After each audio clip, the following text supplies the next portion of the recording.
Well, greetings, imagination connoisseurs. Once again, it is I, the notoriously sanctimonious RMB, Robert Meyer Burnett, coming at you on this, a Mother's Day. First of all, a shout out to all of our moms, past, present, and future. Gilbert shouting out to his mom. I don't know his mom, but he's barking towards at her right now. I want to thank you all for being here on this Mother's Day. I hope if you still have moms around or all those things, you're on good terms with them. You called them, told them how great they were, and thanked them for your life. Anyway, once again, we are here. Wow, it's a big day today because it's Sunday, the penultimate episode of the entire series of Game of Thrones is on tonight. The Battle for King's Landing. We're going to talk about that a little bit. Also, I wanted to thank all of you new subscribers who are here because of my Godzilla. As everyone knows, I saw Godzilla King of the Monsters on Friday night. I was a guest of Mike Doherty. I actually spoke to Mike Doherty again Saturday morning about what I thought about the movie as he was getting on a plane to China. It was a great event, but because of that review, I received a lot of new subscribers, and I sailed over 10,000 subscribers today. So I want to thank all of you subscribers, both old and new. I mean, the channel's relatively young. We're into month four and a half. We're 4.5 months in, I think. I want to thank everyone for being here. All of you that are new, you are now members of the Post-Geek Singularity community. What is the Post-Geek Singularity community? The world we live in, all of our niche little geek interests exploded on the popular consciousness, and now everyone's a geek. So we live in the Post-Geek Singularity world. Just like when AI becomes sentient, we'll live in the post-singularity world or something. But I want to thank you all for being here, and you're all members. All of you subscribers are members. And for the most part, that's a great thing. Of course, there's a lot of people in the comment sections now calling me old. It's true. I'm old. But you know what? I'm younger than my grandfather and younger than my father. So I'm doing all right. It's true, you ageists, you. Anyway, this podcast is brought to you by Lucky Tiger Men's grooming products. For those men who want to look good and feel great, I use their products. I just got finished with using their facial scrub, which I love. And if you go to their website, getluckytiger.com, and you order any of their stuff, I recommend their liquid shaving cream, their all-over body scrub, which smells really good, as other people have told me, and works well. And also their liquid shaving cream and their face scrub. Those are my favorite things I'm using now. But if you go to their website and order anything at getluckytiger.com and punch in PGS when you check out for Post-Geek Singularity, you will get 20% off your order. That's pretty dope. But anyway, I want to thank you again for being here. I got a lot of letters. If you want to write me letters, and I keep getting great letters, for you new subscribers, if you go to my website, theburnettwork.net, you can send me letters there, and I read them on the air. That's part of the show. It's become part of the show. This is an evolving show, but I have a lot of geek letters. I forget it, not geek, imagination connoisseur letters. And this is going to be a wide variety, eclectic bunch of letters today. But I am starting out with a letter from Jack. Let me get this right. Jack Watkinson. Yes, as I can see. Yeah, Jack Watkinson. Hi, Rob. If this somehow makes it to a live chat. Oh, well, you know what? I guess I can't read Jack's letter because he just said I can't read it. I can't read his letter because he told me not to read it. But I want to thank Jack Watkinson for sending this in to me. And I won't start out with that. But you know what? I'll read the letter again and you won't know it's from Jack. But Jack, I want to thanks for being a watcher and thank you for writing me a letter. But I'll read his letter later. This next one comes from Sean, but I won't use his name, so you won't know it's Jack's. I'll make up something. I'm going to have an all anonymous letters one day when all these people have told me not to read their letters. I'm going to read their letters, but not have their names. So this next one comes from Sean McCummins. R.E. Rob, take your awful spy cameras out of my office in San Jose that has fucking Tilly clones everywhere in it. That's a joke. By the way, really, just in case anyone from my office is reading. This was a reference to your comment about Tilly clones in San Jose office buildings. I liked it for 3 reasons. 1, I have worked in office buildings in San Jose. 2, I think there's loads of Tilly clones out there, which explains the popularity of the character. And 3, I wanted to present an awkward, what the fuck, your arrow just hit me in the balls kind of statement to provoke a laugh. Sean M.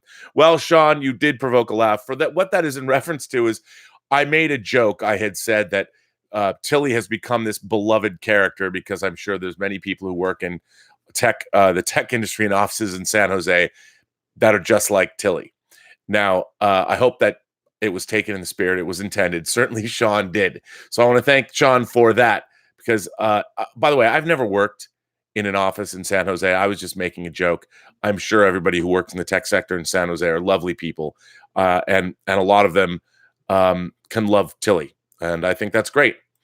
But I thought that was a funny letter to read. So, Sean, thanks for that. This one comes from Troy Williams. Hey, Rob. We, the members of the Post-Geek Singularity, are living in blessed times.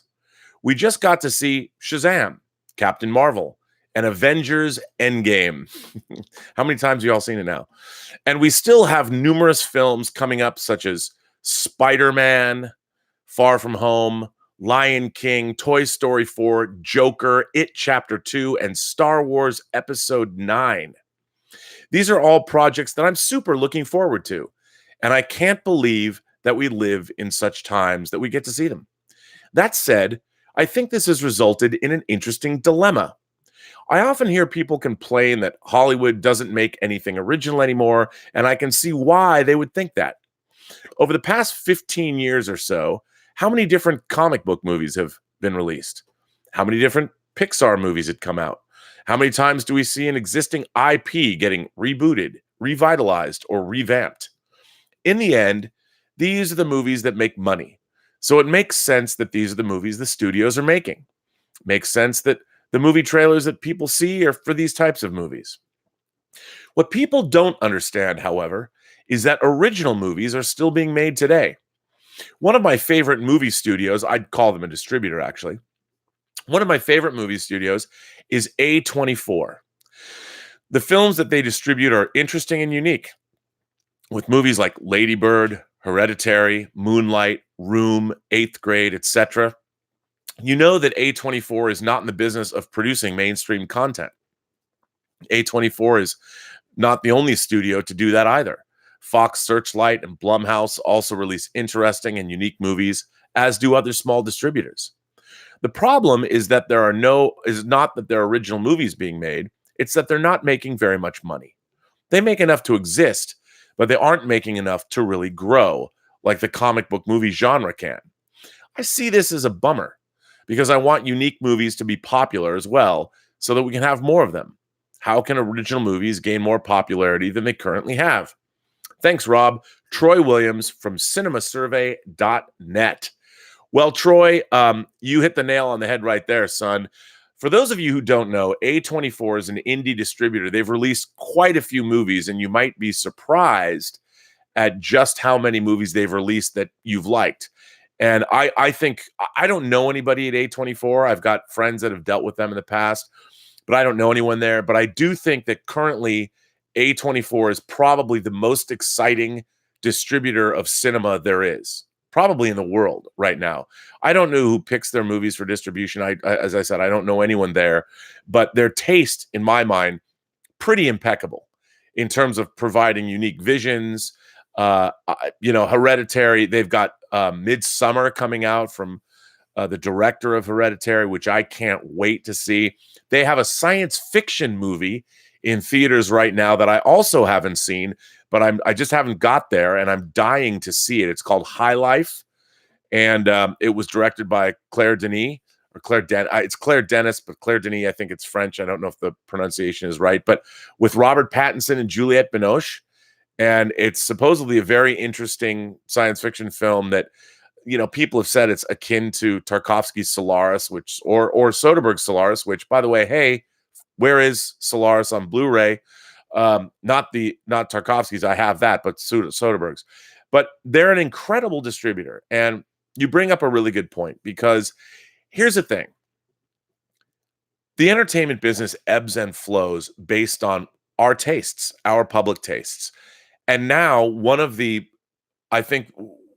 benefits and also one of the drawbacks of living in this world, we live in our post-geek singularity world, is that the studios can no longer afford to release untried or unknown products unless there's enough elements within those products or the within those projects, whether it's actors, directors, prestige projects, or whatever they are, to be original. I mean, they're still releasing novels, adaptations of novels like Ready Player One, for instance. But that was a celebrated novel directed by Steven Spielberg, but I don't even think that it had the impact that they had hoped.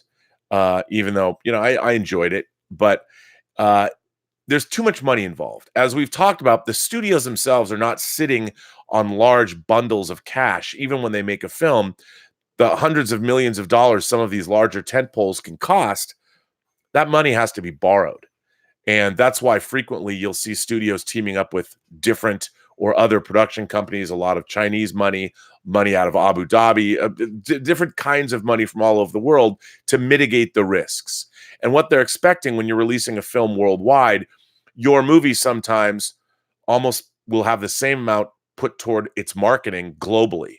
So it's not just the cost of the film, it's the enormous costs to market movies across all the different platforms that exist now. So movie making at the studio level is an enormous risk. It's really, really, really difficult. And one of the things that A24 does is they acquire movies, they acquire indie films that are usually financed by others. I'm sure they put their own financing into some of their films. I'm not up on everything, how their business model works, but I'm just impressed by a lot of the movies. In addition to the movies that were mentioned, like Room and Hereditary, they have Under the Silver Lake, which is out in theaters now, and that's had, from once it was acquired on the festival circuit, it's had a little the same director of It Follows. It's his follow-up to It Follows, and it had a lot of a torturous process and editorial, and then he finally got it released. It's coming out on Blu-ray. Mid-90s Jonah Hill's directorial debut is A24. Eighth Grade, that I loved recently, great film that came out, the streaming now, another A24 movie. They put out The Witch. So you've got The Witch and Hereditary, which are two of my greatest, I think the best horror films of the last 5 years. Gaspar Noé's Climax, which I have the Blu-ray from Arrow because I bought the import. That is another, which is a crazy movie. The Scarlett Johansson science fiction film Under the Skin, which is a book adaptation. I think it's was it Mark Webber who wrote that book? I'm not the guy who wrote The Crimson Petal and White. Another great movie I loved, of course, Lady Bird. Gloria Bell, which is a remake, which was Sebastian Lilo's remake of his own movie, his own Spanish film. That was a recent film that came out from A24. The Lobster came out from A24. The Disaster Artist was A24. Spring Breakers from Harmony Korine. The Spectacular Now. Denis Villeneuve's movie Enemy. I mean, they have an incredibly diverse slate of movies. But the problem is they aren't making $100 million at the box office. The Witch and Hereditary did very, very well for them theatrically. But we're still looking at... you're talking 20 million, 30 million, but these films don't cost as much, but they're not designed to. And I think there's a lot of people that are lamenting the death of cinema because, our multiplexes are full of, Pixar movies are usually fiercely original, by the way. I think Coco is one of the great animated films of the modern age. And every time Pixar puts out a movie, whether it was Inside Out or Up, I mean, their films are fiercely, I think, original. And when they do a sequel, we've got Toy Story 4 coming out. Even those films, even though they're part of a franchise, are usually wildly original and inventive, and they always bring something new to the genre. But A24 is, I just think, a fearless distributor, and they've got great taste. So for the most part, go to the IMDb and punch in A24, and it'll come up like U.S. distributor. They also are dipping, they haven't dipped their feet in, they're in television production as well. But you can't really go wrong if you start looking at A24's slate, which I think is great because they're acquiring these movies. They're a fan to, I mean, they really do, as far as indie films, they do have a Tiffany taste and wide variety of movies.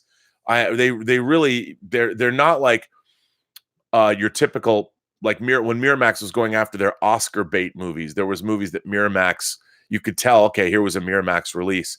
But A24's taste is wildly divergent. And for the most part, everything that you'll see from them is pretty damn worthwhile.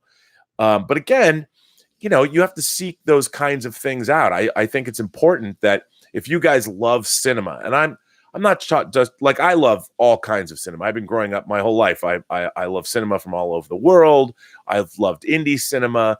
I don't like watch movies based on genre, even though I'm attracted to science fiction, fantasy, and horror films, and I'll watch anything pretty much that's science fiction, fantasy, and horror based.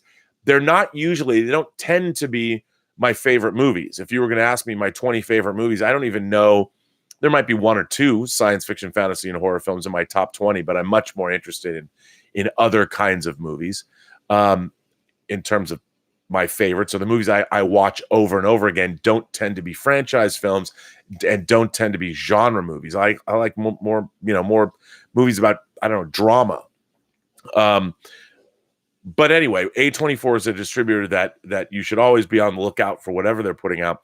By the way, before anyone says I'm some paid shill or I'm trying to get an in with A24 because I have my own independent movie that we're wrapping up, that isn't true. I know that Tango Shalom is not the kind of movie that A24 would release. So, but I wouldn't mind making a movie one day that A24 would distribute. I mean, that would be a great honor. I would think. But it speaks, this whole thing, by the way, thank you for writing this letter. And I do want to read a few more that I think are interesting. And this is another letter that comes from Sean McCommons. McCommons, he brings up a point. Now, I want to address this because people have been I'm reading this letter for a reason, because people have been coming at me about this a lot lately, but I'm going to read this letter, and I'm not going to read some of the more colorful metaphors Sean uses. Rob, by the way, I think this is important. I seriously dislike Doomcock and Nerdrotic for the following reasons. Now, Victor von Doomcock is a YouTube personality that I particularly quite enjoy. And Gary Beekler is Nerdrotic. He has a channel, Nerdrotic, that has 75,000 followers. And I also enjoy Gary's channel. I watch their videos and take great pleasure in both of those gents and what they're doing on YouTube. By the way, I think this is important. I seriously dislike Doomcock and Nerdrotic for the following reasons. They hate on Star Trek Discovery in great detail for being woke. No true Star Trek fan will ever say they hate woke, because woke is a 21st century political position in the USA. A true Star Trek fan, in my opinion, will say they think the story is good or not good and has merit or does not have merit. They won't use our modern day buzzwords to do their intended work. Also, while Doomcock is a smart guy and a Star Trek fan, he's an effing Texas asshole that lets his politics color his commentary. I find his podcast unlistenable after a few minutes. Nerdrotic is not really a Star Trek fan. He has short knowledge of the subject. Again, he lets his politics cover his commentary, but he is funny. Basically, I stand by the comment I made that if you remove them from your public stream, Doomcock and Nerdrotic can both, well, they can do something I'm not going to read, period. I get that you're building a channel. I won't make the comment again, but it was heartfelt and I think relevant. Sean M. Well, here's the thing. People have called, I loved somebody called us this is a new channel. My channel's new, and they've called me part of the intellectual dork web, and they frequently bring me up with Midnight's Edge, Doomcock, and Gary Beekler's channel, Nerdrotic. And I say, great. I'm happy to be grouped with people that are passionate, that love to talk about the things, these nerd subjects. And while their approach is different than mine, I don't think that's what the internet's all about. You follow people that you like. I watch their channels, and I don't, if they dislike something, like their stance on Game of Thrones, both Doomcock's and Nerdrotic's, is very different than mine, more extreme. But I actually learned something listening to their channels. I'm like, huh. And I think what they're saying is well taken. I mean, they are, I think all four of us, the Midnight's Edge guys and girls, Gary Nerdrotic and Victor Von Doomcock and myself are all interested in seeing our franchises be the best they can be. And while our approaches are all different, we're just different flavors of ice cream, really. I think we're all interested in the same thing, and that is seeing great entertainment, well presented, that lives up to its promise. And look, Doomcock's approach is different than mine, his theatricality, but I love his videos. I mean, I watch his videos because I love the fact that he puts so much time and effort into them. Same with Midnight's Edge. I mean, Gary, I love his wall of action figures, and I love his beard. I like watching these channels because while you might be put off by their approach, I don't take it personally. You know, I've been critical of things my whole life, and I enjoy watching their videos. They don't speak for me, but they don't have to speak for me. They speak for themselves. And I think that watching them, if you were to watch all four of our channels, and you want to call us the intellectual dork web, I think that's great. And I'm proud to be amongst people that were pioneers on YouTube far before I arrived on the scene. And I just think that I think there's room for all of us. And here's the thing. You don't have to watch those guys, but I understand their approach can be off-putting. Look, as I've seen in my own comment page, people hate me for being old. People hate me for whatever. I mean, it's fine. I think it's fine. But I'm proud to be grouped in with a bunch of people that are really passionate about what they love, and we all bond on our hatred of Star Trek Discovery. And I think the reason that a lot of people use the term woke is because that is a political buzzword in the United States, and it's also a shorthand. Everybody knows what we mean when we say those kinds of things. And I find it very interesting because to me, Star Trek was always woke, or if you want to call it that. And I think that especially when it came to racial matters, there's a great clip online. For those of you who haven't seen it, tomorrow night in theaters, the Deep Space Nine well, you couldn't have seen it unless you were a donor, but the Deep Space Nine documentary that Ira Behr made, What We Leave Behind, the making of Star Trek, looking back at Star Trek Deep Space Nine, but What We Left Behind. David Zappone was also a producer who worked on For the Love of Spock with Adam Nimoy.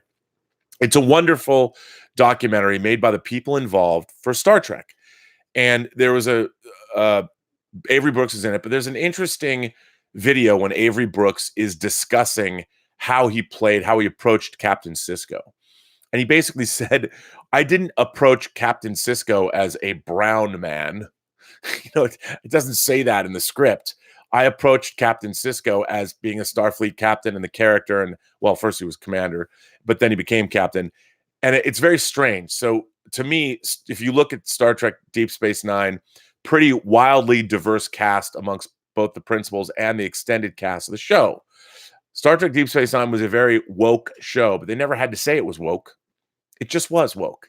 Just like his Avery Brooks talking about, I was playing this character as a character.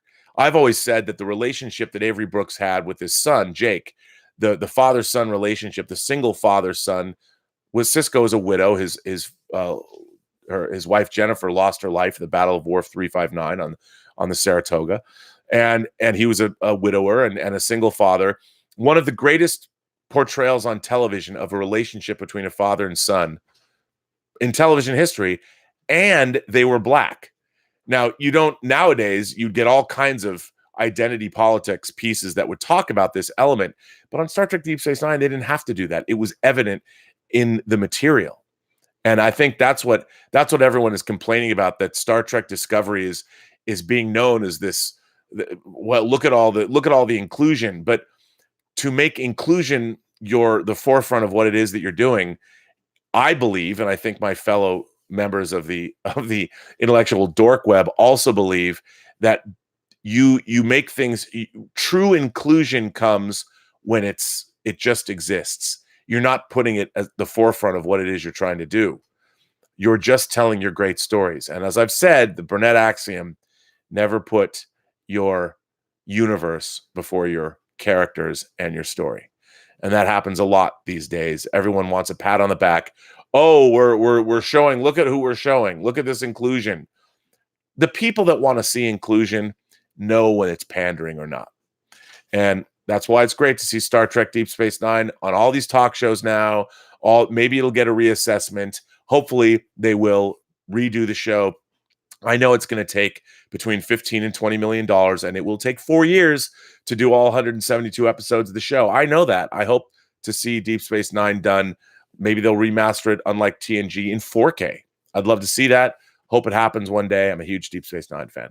But your letter, Sean, is well taken, but I do think that you don't have to like someone's approach, but that doesn't mean what they're saying isn't worth hearing.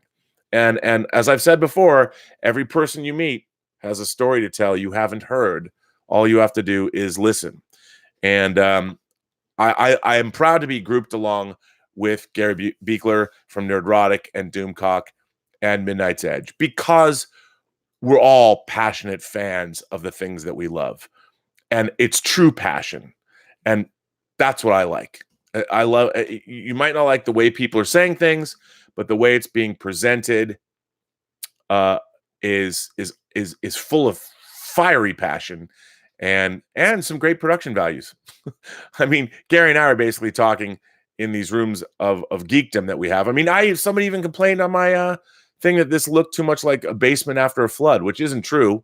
But I'm just gonna turn it around. It'll look a little bit more professional in here soon. I promise. This next letter comes from, and by the way, I'm going to get back to talking about fandom and originality and money in the business, but I have more letters to read, and this one comes from longtime listener and all the way from Germany, Dieter Bastian. Dieter says, "Greetings, Rob. Dieter here. One of your topics of the last shows was the suspension of disbelief. And of course, we all have movies or TV shows that took it that step or perhaps light years too far at one point. I would like to think that you can take me pretty far for a wild ride out of reality, or at least it was more so at a younger age. We all have limits. But I'm a little upset about the hate that Game of Thrones is getting over the last 2 episodes, or even before that. Is Game of Thrones beyond criticism? Of course not. And the show set the bar damn high for itself on previous seasons. Did I have issues with the Battle of Winterfell? Sure. But man, the tension was high up the whole episode. That indeed it was. Episode 4 was great too, in my humble opinion.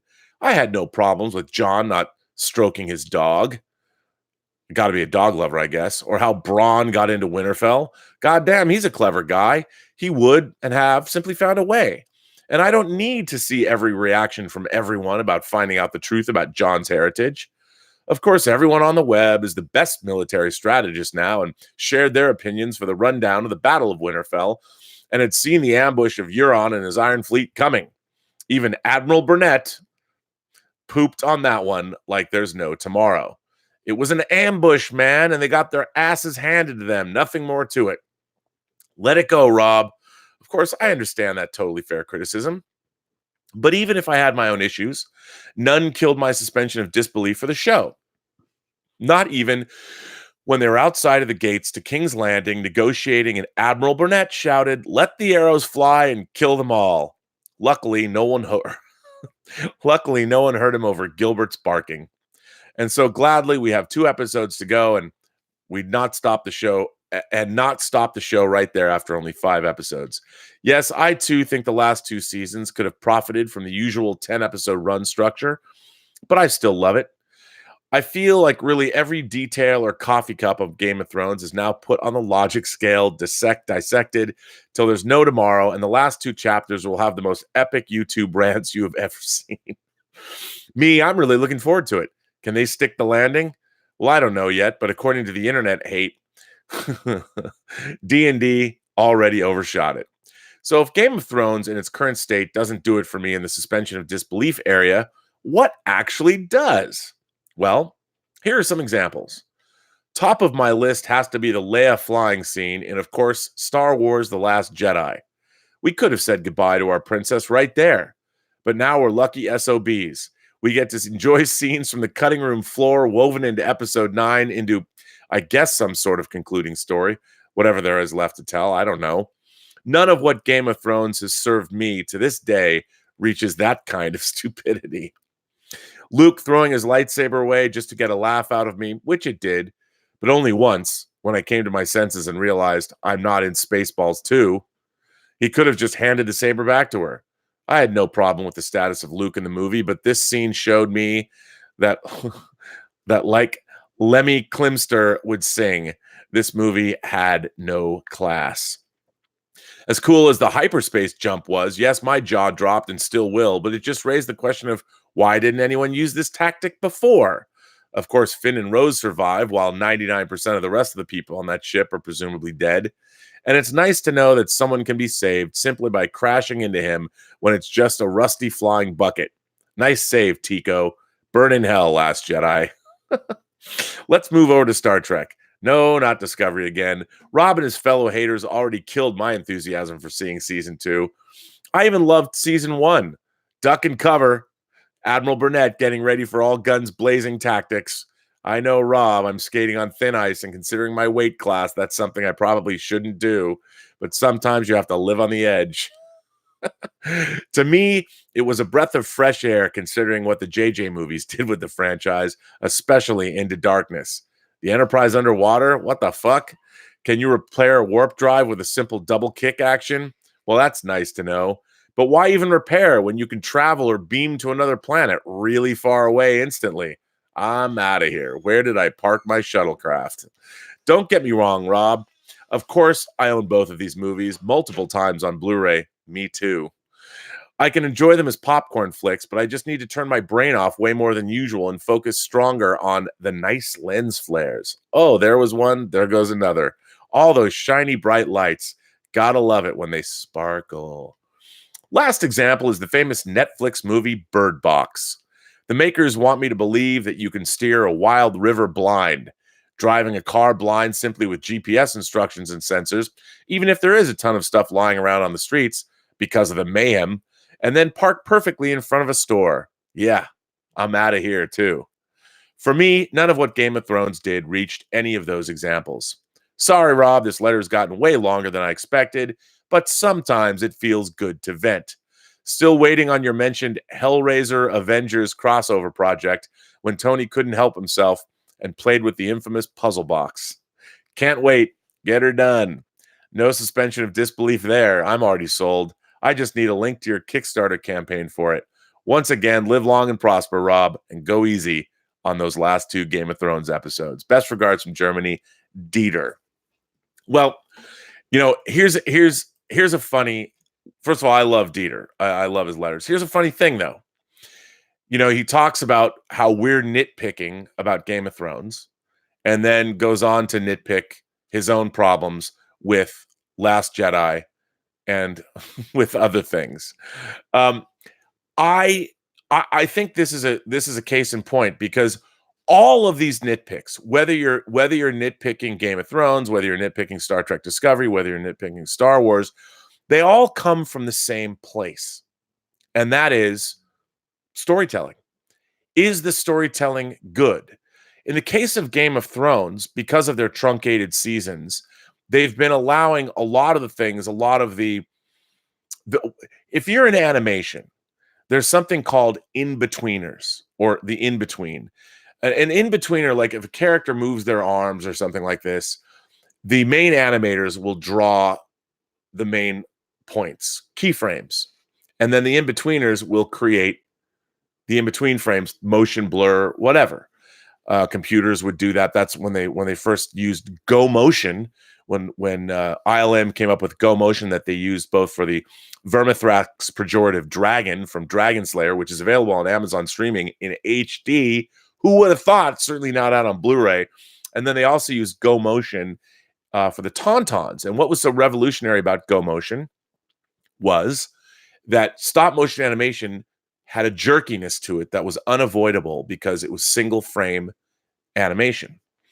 And so you could, no matter how good the stop motion, no matter how great Ray Harryhausen was, there was a jerkiness to it, an unnatural movement that was hard to get around. Now, what they were able to do, ILM was able to do, and I believe, correct me if I'm wrong, because it's been a long time, but what they did with Go Motion, I'm not sure if it was computer assisted or how they did it, but Go Motion was a process where they used stop motion, but they were able to add motion blur frames. So they could have, instead of just individual solid frames with no motion blur, because we see with motion blur, they were able to add that motion blur and make the stop motion in Empire and in Dragon Slayer and other things more realistic, which is great. That's technology marches on. So it made things more believable. But when you have a show like Game of Thrones that has spent a long time, you watch those early episodes, there is so much plot, and the way it's developed is so intricate, and so it just really allows you to understand exactly. There was not a lot of leaps in logic, not a lot of leaps. Like, we understood that it took a while to get from one place to another. And what started to happen, especially in season 7 of Game of Thrones, is they would do things like, we see our characters across the wall fighting the Night King and his hordes, and then apparently a raven is sent to Dragonstone. How long did that raven take to get there? Then Dany flies back with her dragons. How long did that take?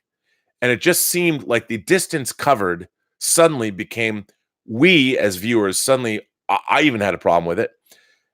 I didn't believe that the battle would still be going on. I believe they would either be dead or they would have been dead. And that was a problem, because what they're asking you to do is they're asking you to forget, the producers, D&D, are asking you to forget, we the viewership, to just overlook distances on a map that they begin every episode of their show with.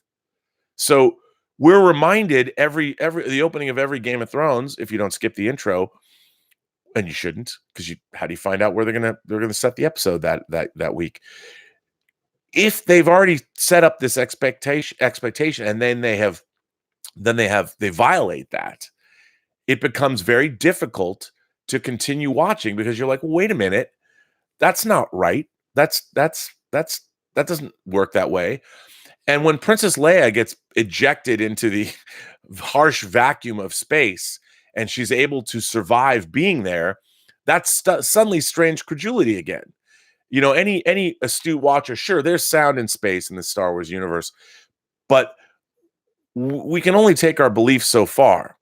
And just being ejected into the cold, empty void of space, it's not something you can just survive, even with force powers, which Leia has not manifested, at least this point in the trilogy, that shows just how powerful she is. Now, I might be able to believe that of Luke or Vader or any other full-fledged Jedi, Qui-Gon, Obi-Wan, but to see Leia manifest force powers in that way was very off-putting story-wise. And I understand that, because it doesn't track. And even in a fantasy universe like Star Wars, it still has its rules. The Force has its rules. They spend a long time. The Empire Strikes Back is all about the rules of the Force.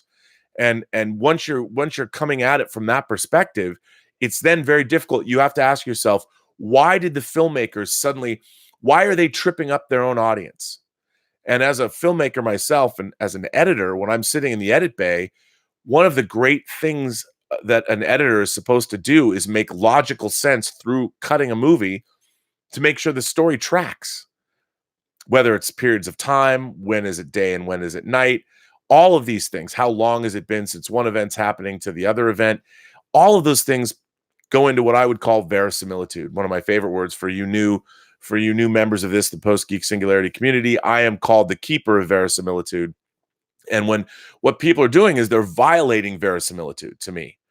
And one of, again, not to harp on Game of Thrones, but if you've built up the Night King the way they had built up the Night King over the course of the series, there is you've got this force that is they have their intent, whether their intent is to just destroy the world, kill everyone, or to get Bran.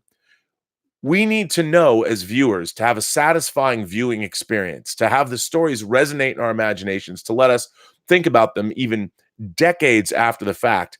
those stories can't expect us to fill in the blanks when they've spent so much. There has been so much buildup for the Night King's army to come past the wall and what it meant for all the citizens of Westeros. And it was a big deal, to the point where they even involved King's Landing and Cersei and her forces by bringing a white to the party and unveiling a zombie for everybody to see.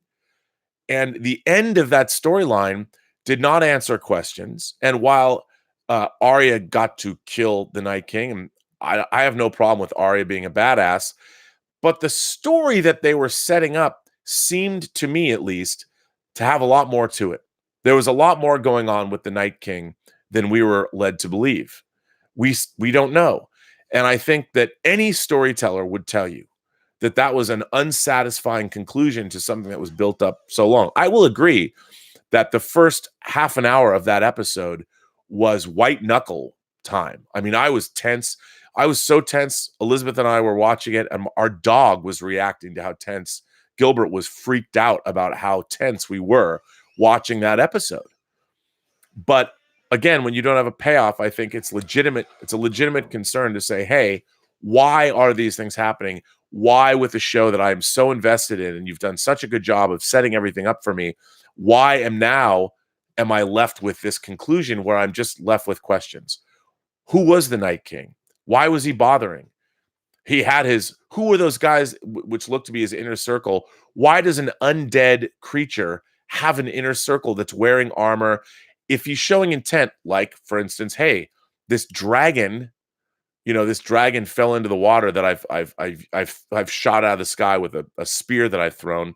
Okay, guys, we got to find that giant chain. Where that giant chain came from, I don't know. But even I was thinking about it, going, wait a minute, where did they find that chain to pull the dragon out of the water? But anyway, I guess we're not supposed to think about it. But those things, when they happen, I ask myself, does an army of the undead travel with big enough chains to pull a dragon out of the water? And if you're going to do that, you have to understand as a creator that your audience is going to be asking themselves these questions. And why would an army of the dead even know that they can turn a dragon into part of their force? Why are they even paying attention? And if they are paying attention, that presupposes that there's intent there. There is intelligence behind their actions. They were coming for Bran. Why? And that's, I think, why people bumped, is that you're watching this. Game of Thrones always told you why.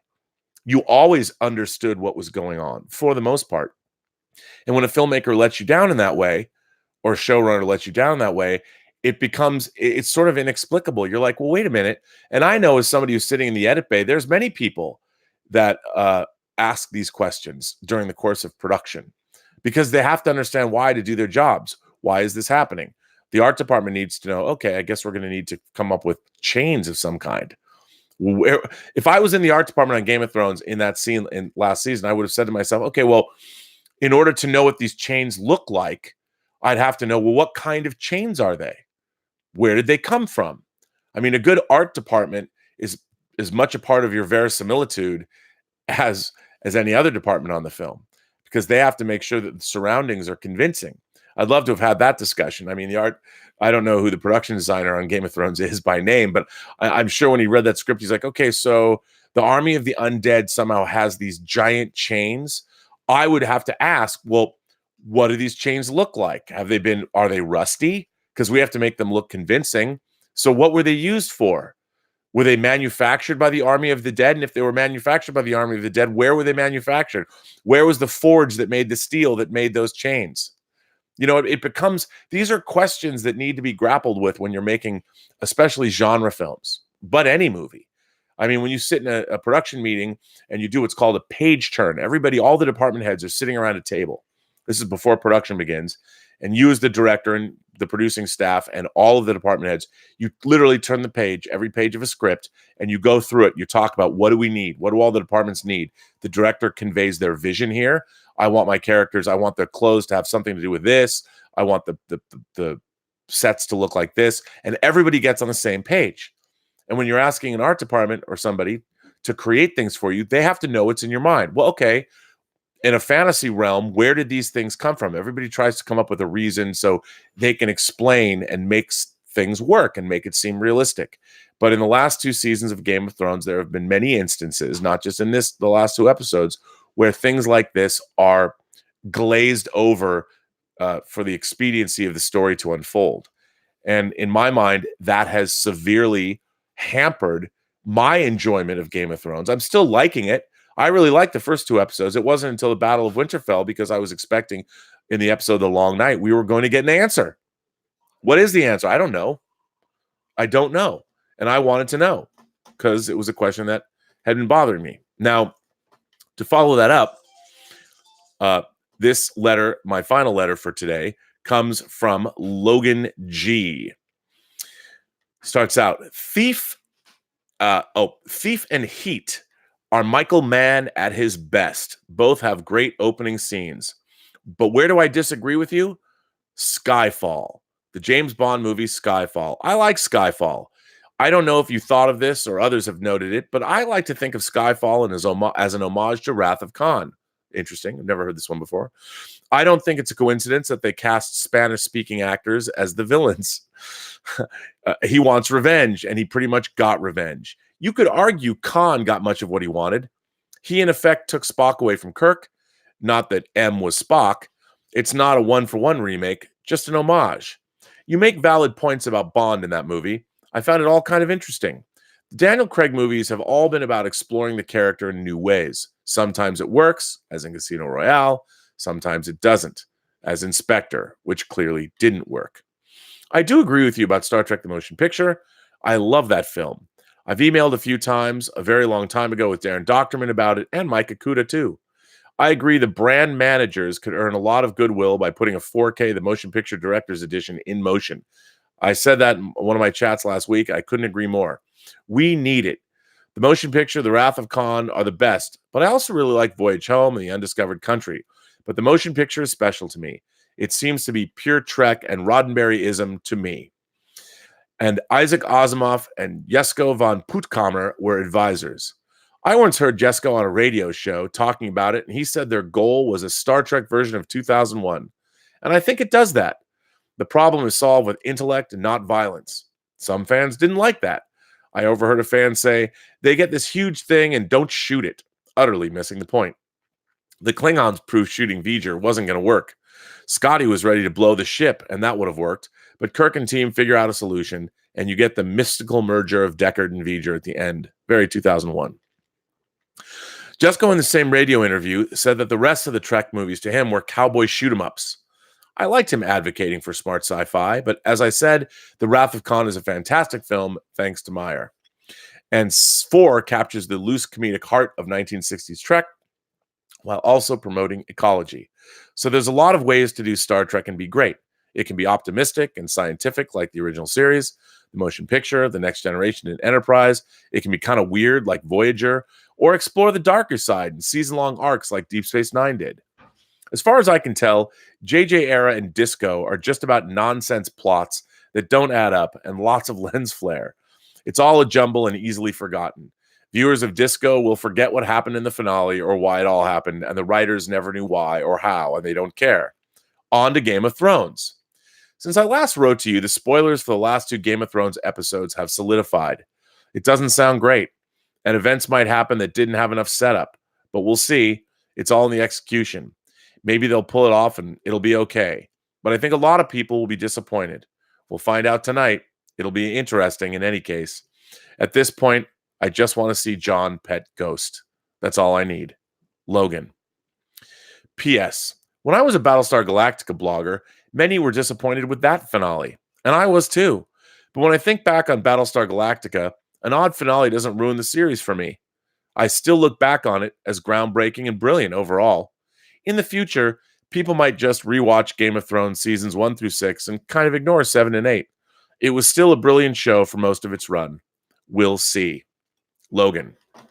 Well, the reason I wanted to read that as my last letter for the day is Logan brings up a good point. I mean, what's interesting is we come to love these things, and they're basically, as Spinal Tap would say, they're at 11 for us. They go to 11. And that's what we expect. We get such high expectations for these shows. And by the way, why not? The shows themselves are what give us those expectations. They're the ones that make us believe, like, Fox Mulder. We want to believe. So it's the shows themselves that are so, well, they set a high bar. And that's what we expect for everybody. And it's hard to come to grips with the fact that we don't get why a writing staff that's been providing so much great entertainment for so many years, why they don't suddenly stick the landing. And we don't know what they're thinking. I sometimes don't. I mean, I'm just as guilty of it as the next person, because I've sat in edit bays working on movies and tried to make things work. And logic is one of those big issues with me.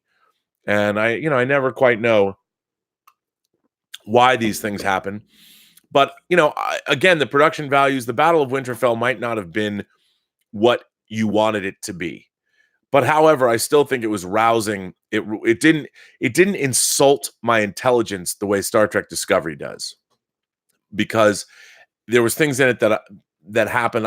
Did I think everybody should have survived that battle? Not necessarily. But then again, it's not like they were up against cunning warriors. I mean, these were basically just hordes of the undead. It's not like they were great fighters. There was just a lot of them, and they're coming at you swinging. So it doesn't. I'm able to suspend my disbelief that Brienne and Jaime were able to hold their own in a fight like that, because they're just fighting a wave. They're not fighting anybody that has any fighting ability. So, but ultimately, all of these things, all of these issues come down to the fact that you members of this, the Post-Geek Singularity, you imagination connoisseurs, and me, like an imagination connoisseur, we want our entertainment to be great. I mean, that's what it comes down to. And in a way, that is optimistic and forward thinking. But when it's not great, is it really the end of the world? I mean, look, I'm guilty about this with Star Trek because it's been such a part of my life, such a part of my inner life as well. I mean, that's the thing, is that we incorporate these shows into our personality and make them a part of our inner lives. And they're a reflection of us. I mean, I honestly believe, as crazy as it might sound, I think Gilbert wants a cookie, everybody. As crazy as it might sound, that the things that we love, these franchises that we love, are absolutely reflections of our personalities. And when they are less than good, are the things that we love, we suddenly are put in a position to question what it is that we want. And here comes Gilbert. For those of you who are new here, this is Gilbert the Gilberian from the planet Gilbar. He is a Burnettdoodle. He's my dog, and I love hearing him chew things on that microphone through my headphones. It gives me tremendous joy, and these are his organic cookies that he loves. Hey, buddy, come on, dude. You got to chill out, bro. Don't you love that? Some people hate it. Some people hate listening to this. I just love it. Yeah, don't you love it, buddy? Yeah, buddy. Yeah, buddy. I love this dog. He's a giant Muppet dog, aren't you? Yeah. Okay, buddy. Good boy. Yes, Gilbert is a part of this show, and I love it when he comes up. But I think, when it comes right down to it, we just want great entertainment, and when we do personalize it, and we do internalize all of this stuff, I get it, man. I've internalized Star Trek for my half century on this planet. I'm old. Yes, I cop to it. My hair is white. It's gray. I do. I don't think there's anything wrong. With that, you want to go online when people personally attack you, and I'm like, it's true. You can't. I'm old. There's nothing wrong with that. As I like to say, I'm younger than my grandfather and younger than my father. So, but anyway, that doesn't mean my enthusiasm is waning for this. You members of this, the Post-Geek Singularity, or loving all of the stuff that we love. And you know what? I think part of the fun of fandom. Here's another thing about Doomcock and Nerdrotic Gary and Midnight's Edge. Ultimately, we're all having fun. We might get angry and seem bitter, but at the end of the day, we still all love this stuff. We're still all watching it. We love it. And if their approach grates on you a little bit, that's okay. Hey, you can come over here and watch me, and I'll be smiling. But I bitch and moan and complain about things too. I do. I just think I smile more, maybe. But I think that all of these, I guess we're now all members. And by the way, I didn't hang this on me. I don't remember who did. One of you guys did. One of my letter writers did. the intellectual dork web.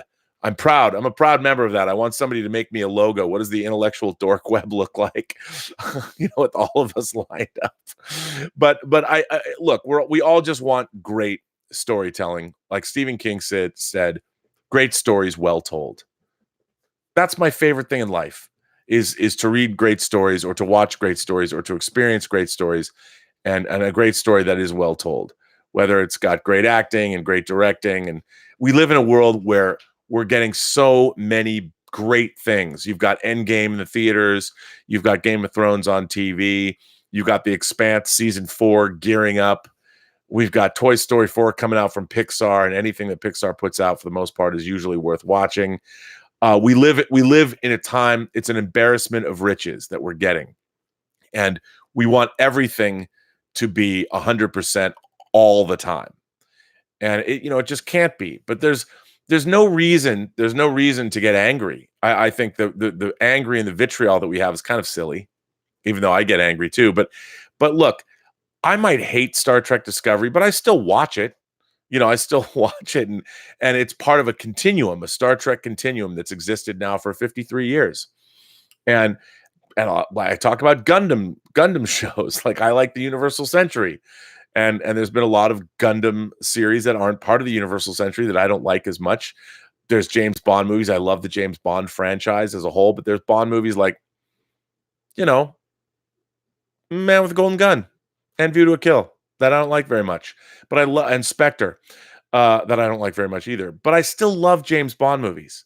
And if there's nothing else on, if there's nothing else on to watch and I don't have access, I'll watch things that I might not like. I'll watch View to a Kill and I'll think to myself, what were the filmmakers going for? And why do I feel that this didn't succeed for me? And how did it get made? I mean, I look at all of these things as teaching moments and I try and learn from them because ultimately we live in a world where there's so much richness and so much awesomeness that, it's sort of counterproductive. You'll get ulcers if you stress over this stuff too much.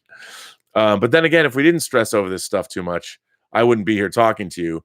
And stressing over this stuff is what fandom is all about. Because, man, don't we love to bitch? Because I know I love to bitch. Anyway, let's see what you guys have to say. Let's see. Movie Fanobi is here. Longtime listener. Hello, sir.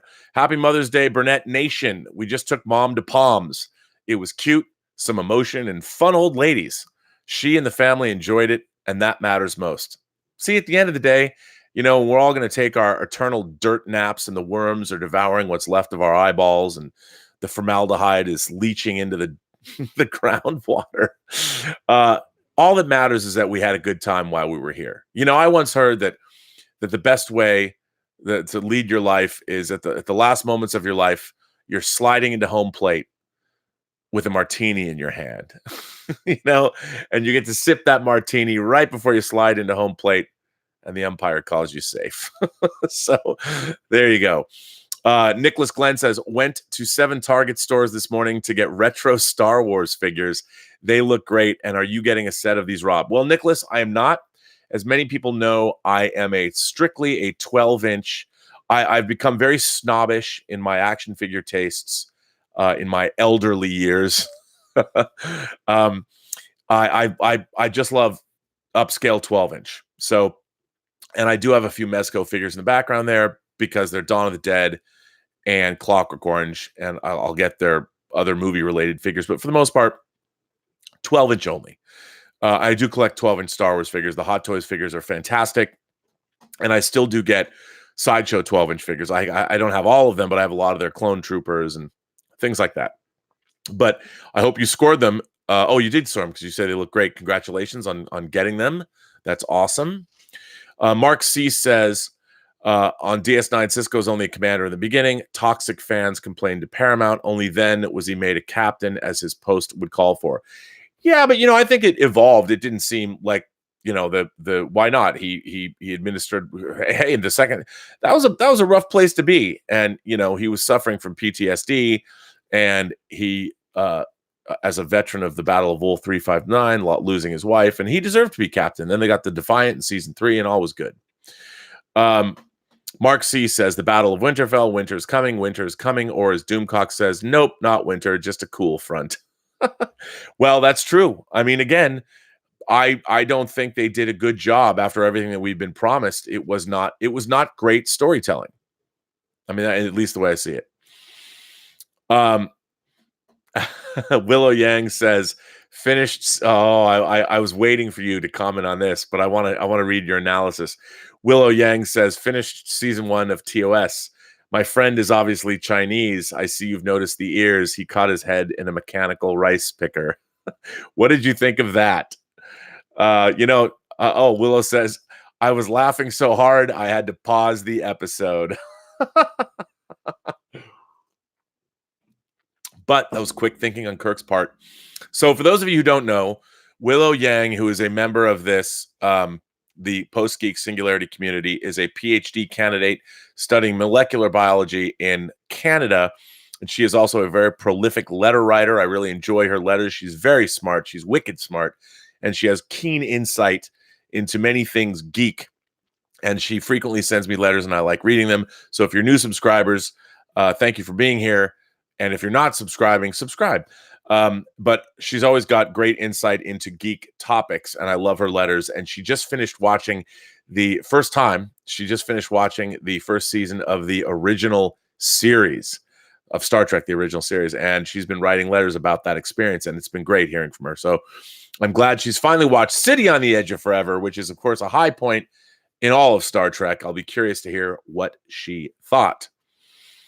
Dieter Bastian says, great Game of Thrones criticism, Rob. I can't counter it. You put me in my place. Thanks for reading my letter. One Cut of the Dead. Did you get around to watching it? I have not. I haven't watched much. I've been so busy on the films, and I'm going to. As soon as Tango Shalom is more put to bed and I'm done, I've got these videos I have to do today. By the way, I'm going to have a really kind of a cool video, an interview with James Hills, who is from the mantripping.com website.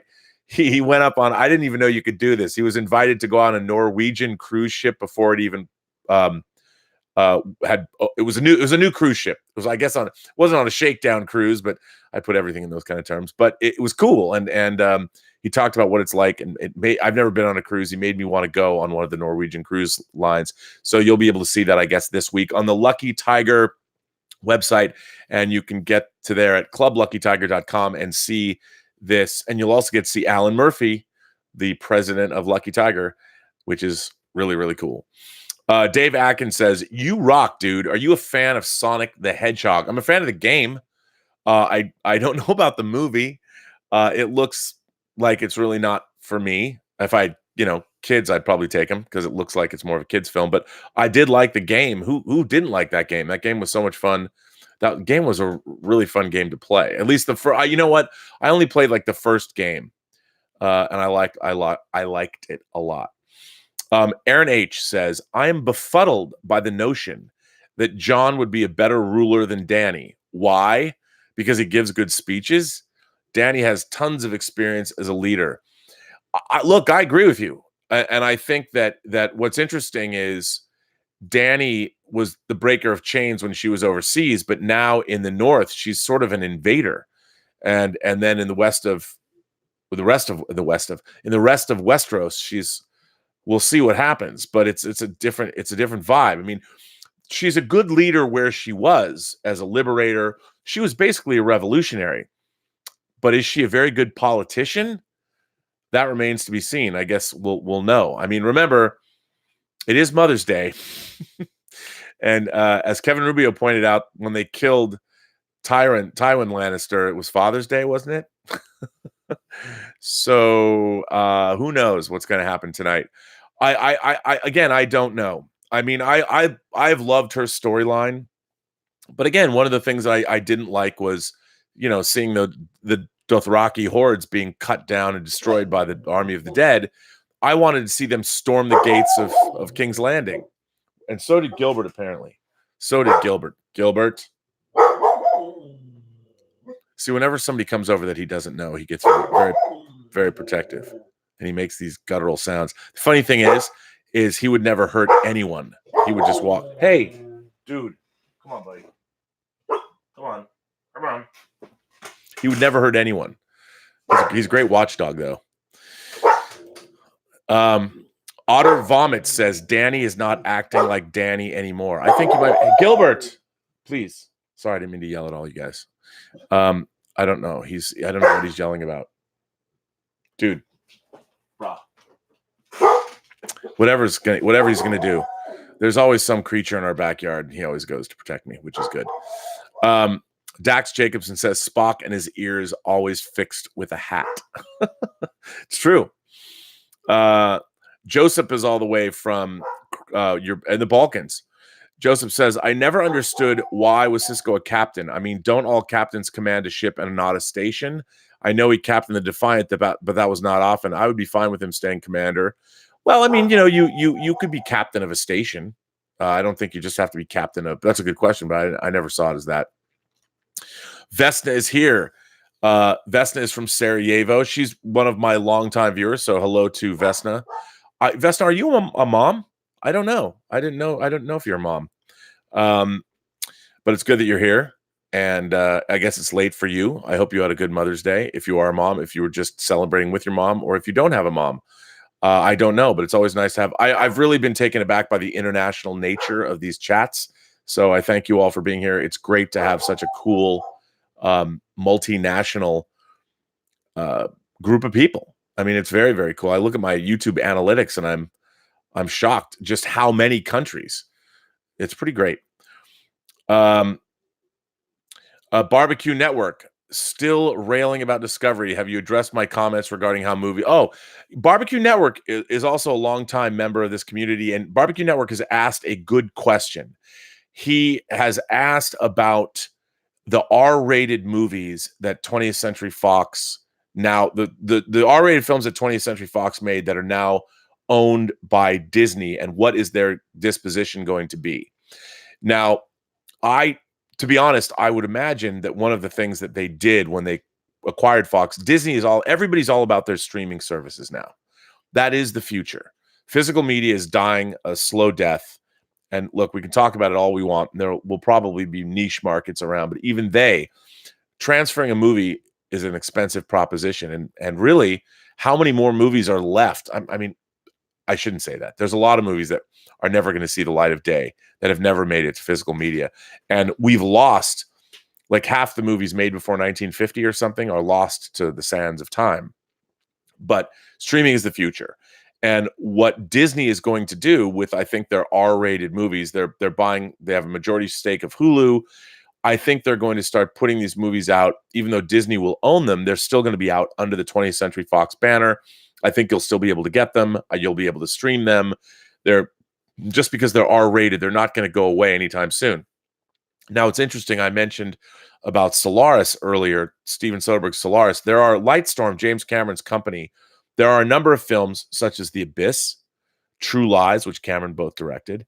There is Soderbergh's Solaris. There is Catherine Bigelow's Strange Days, which I actually have the German Dieter. I have the German Blu-ray of that movie, but they haven't been released domestically on any kind of physical format in HD. They've come out in other formats, but not HD. So hopefully we'll see those. I'm hoping that Disney will get movies like that out on physical media, because we certainly want them. At least I want them. And I think they're going to be well taken care of. One thing Disney is all about is preservation. And yes, they've made alterations to their films in the past, but I have no doubt that we're going to see all of the Fox catalog available in some way, shape, or form. And they will all be streaming no matter what their rating is. So I think the thrillers and the action movies that you see from Fox, and they've said, I was at CinemaCon, and Emma Watts, their head of production, who was retained, who's still working for Disney, who's still working for Fox, said they're going to continue on with franchises like Alien. And I would imagine they're not going to start making, they're going to make, Alien's going to stay R-rated. I hope.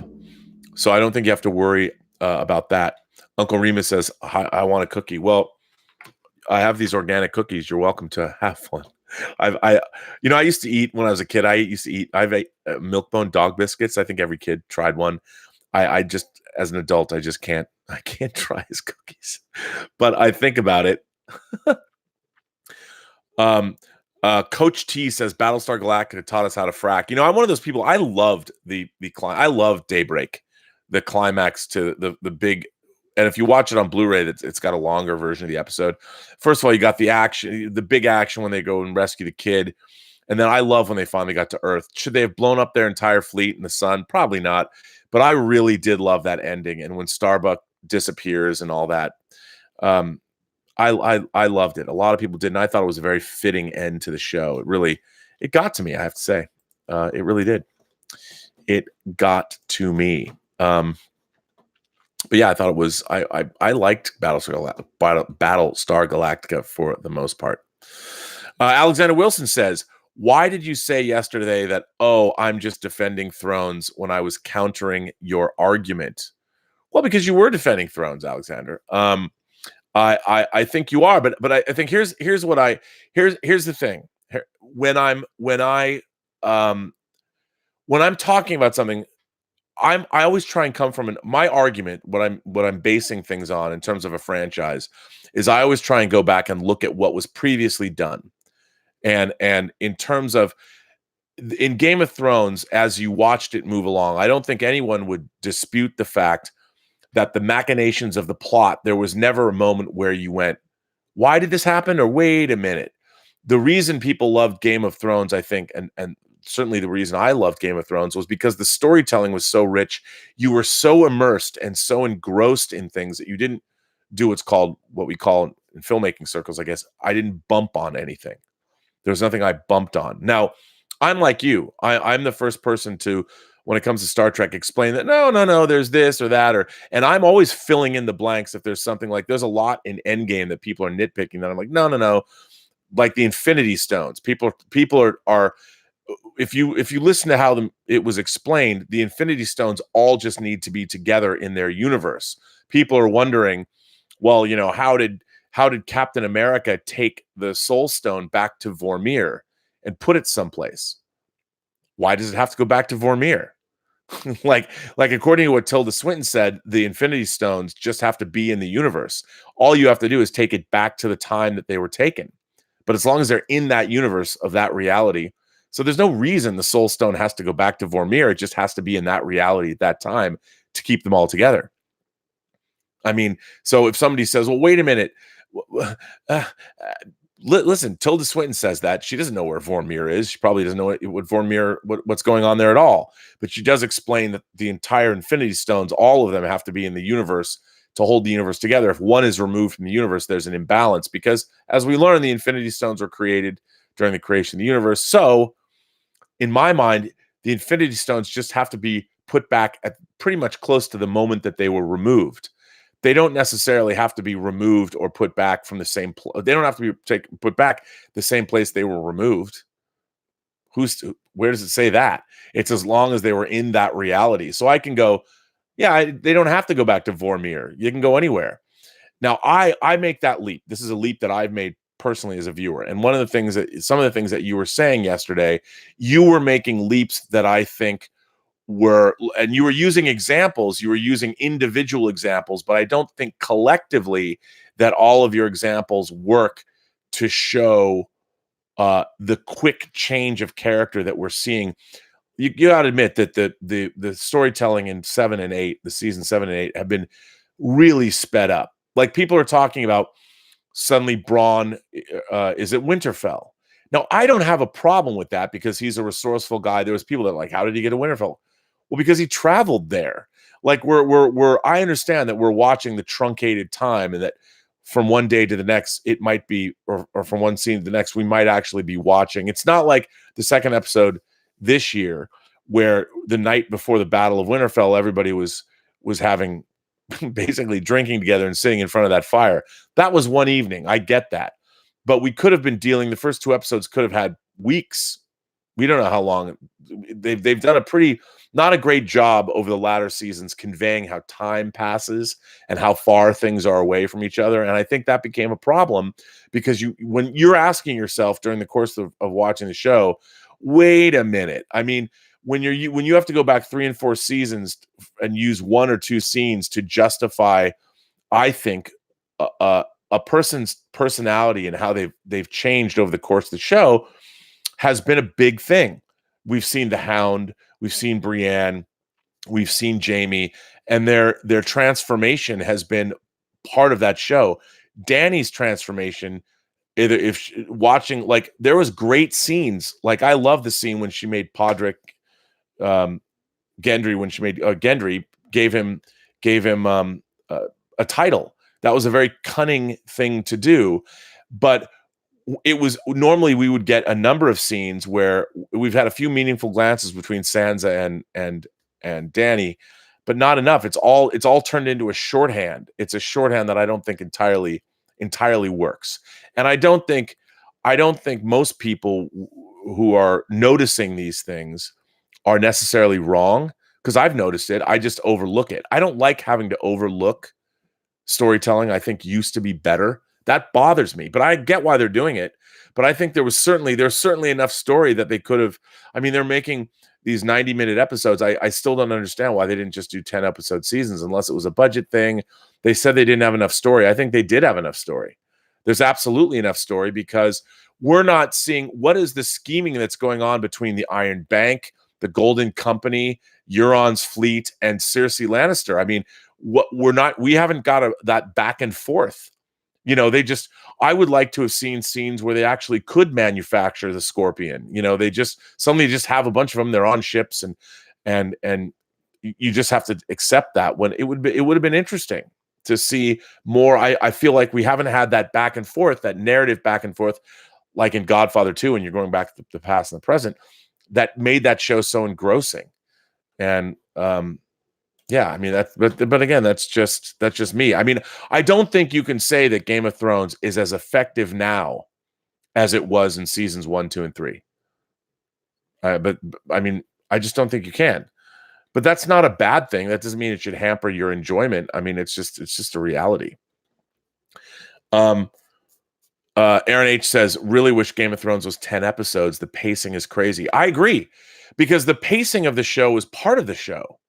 And the way that you would get multiple narrative threads in different episodes was really interesting. And, you know, there's a lot of stuff going on. I guess we're going to get it all compacted into this episode, but, you know, it would have been really interesting to see the whole intrigue with the Iron Bank and all of that, because the Iron Bank and the Golden Company, they have allegiances to the Targaryens. That would have been interesting to see how all of that played out, and did Varys have a hand in any of that? And there was just a lot. I think they could have done a lot more than they did, but who knows? Rick S says, in the future, digitized memories of your life can be edited into a remembrance for your funeral. When a cutter discovers a childhood memory of his own in a client's database, chaos ensues. Final Cut, the movie Final Cut you're talking about. I actually postulated that when I was in college, because I was a big Laserdisc collector, and Laserdiscs, you could store individual frames on a disc. And this was, you know, back in the mid 80s. And I had suggested we had to come up with a company. So I was suggested that you could have a cemetery or a mausoleum or something, where each person that died, you'd pay a company to make a video of their life. And not like not like just pictures, but everything, because you could store them on optical disc. And you could go there, because I've always thought, you know, I used to live close to the Hollywood Forever Cemetery, and my ex-sister-in-law, who got killed when she was 33 in a traffic accident, it was horrible, was buried there. And I would go there sometimes and just hang out. And it's the Hollywood Forever Cemetery off Santa Monica Boulevard is beautiful. And I would wander around, and there was all these names, thousands of names of people that are gone.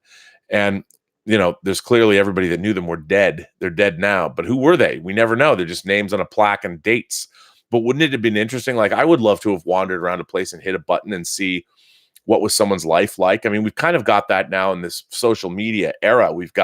We're in over a decade into this era where people's lives. I have a friend, one of my best friends, that my friend Sean Fanning, his Facebook page is still up, and he passed away in, I think, 2011.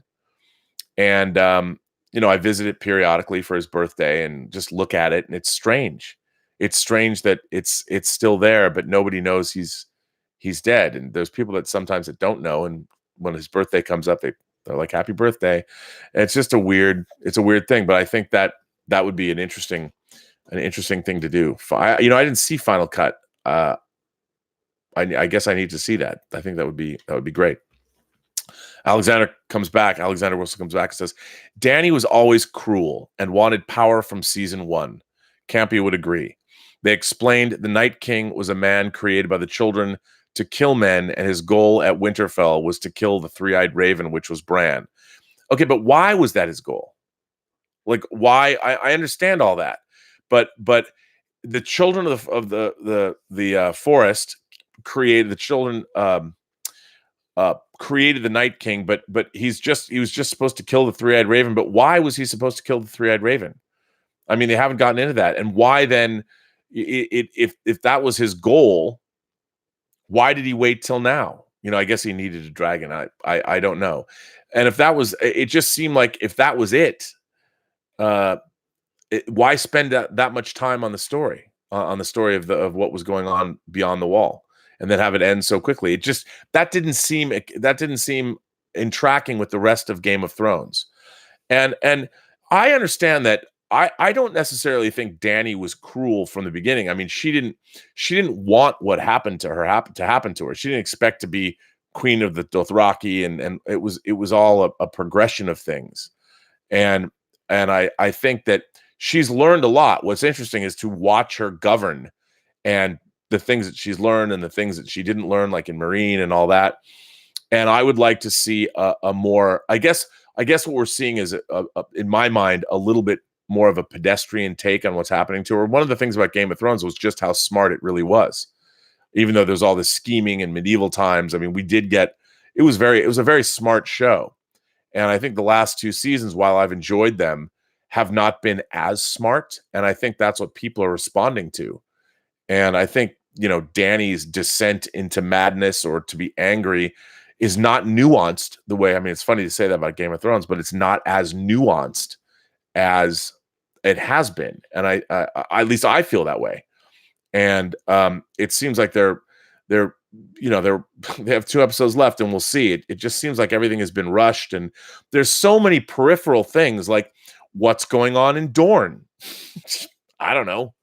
I guess it doesn't matter.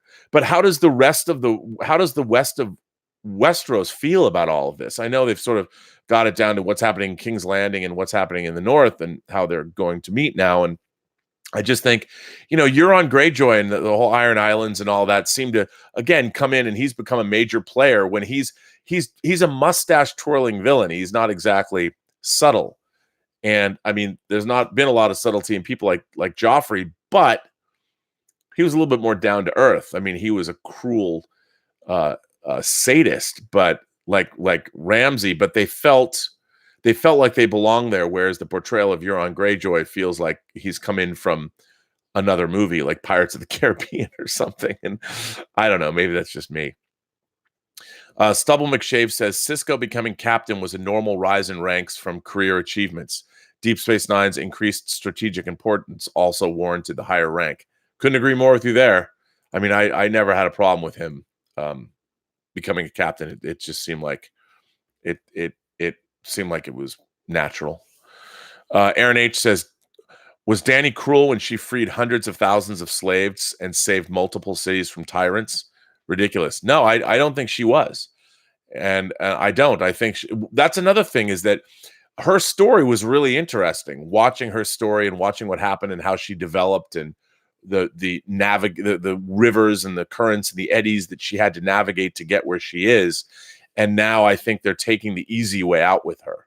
And that's another thing that's bothered me, is that the storytelling has become simplistic, and it never was. Stubble McShave says that Dany is turning more and more into her brother.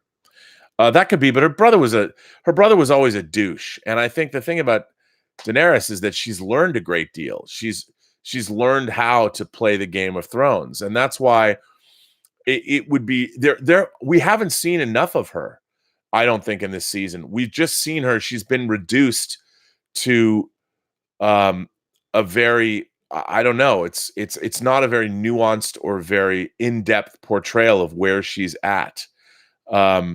It's to me, again, it's happening all so fast where I want some more meat and juicy, meaty scenes. That's why I love the scene with Varys and Tyrion discussing her fate.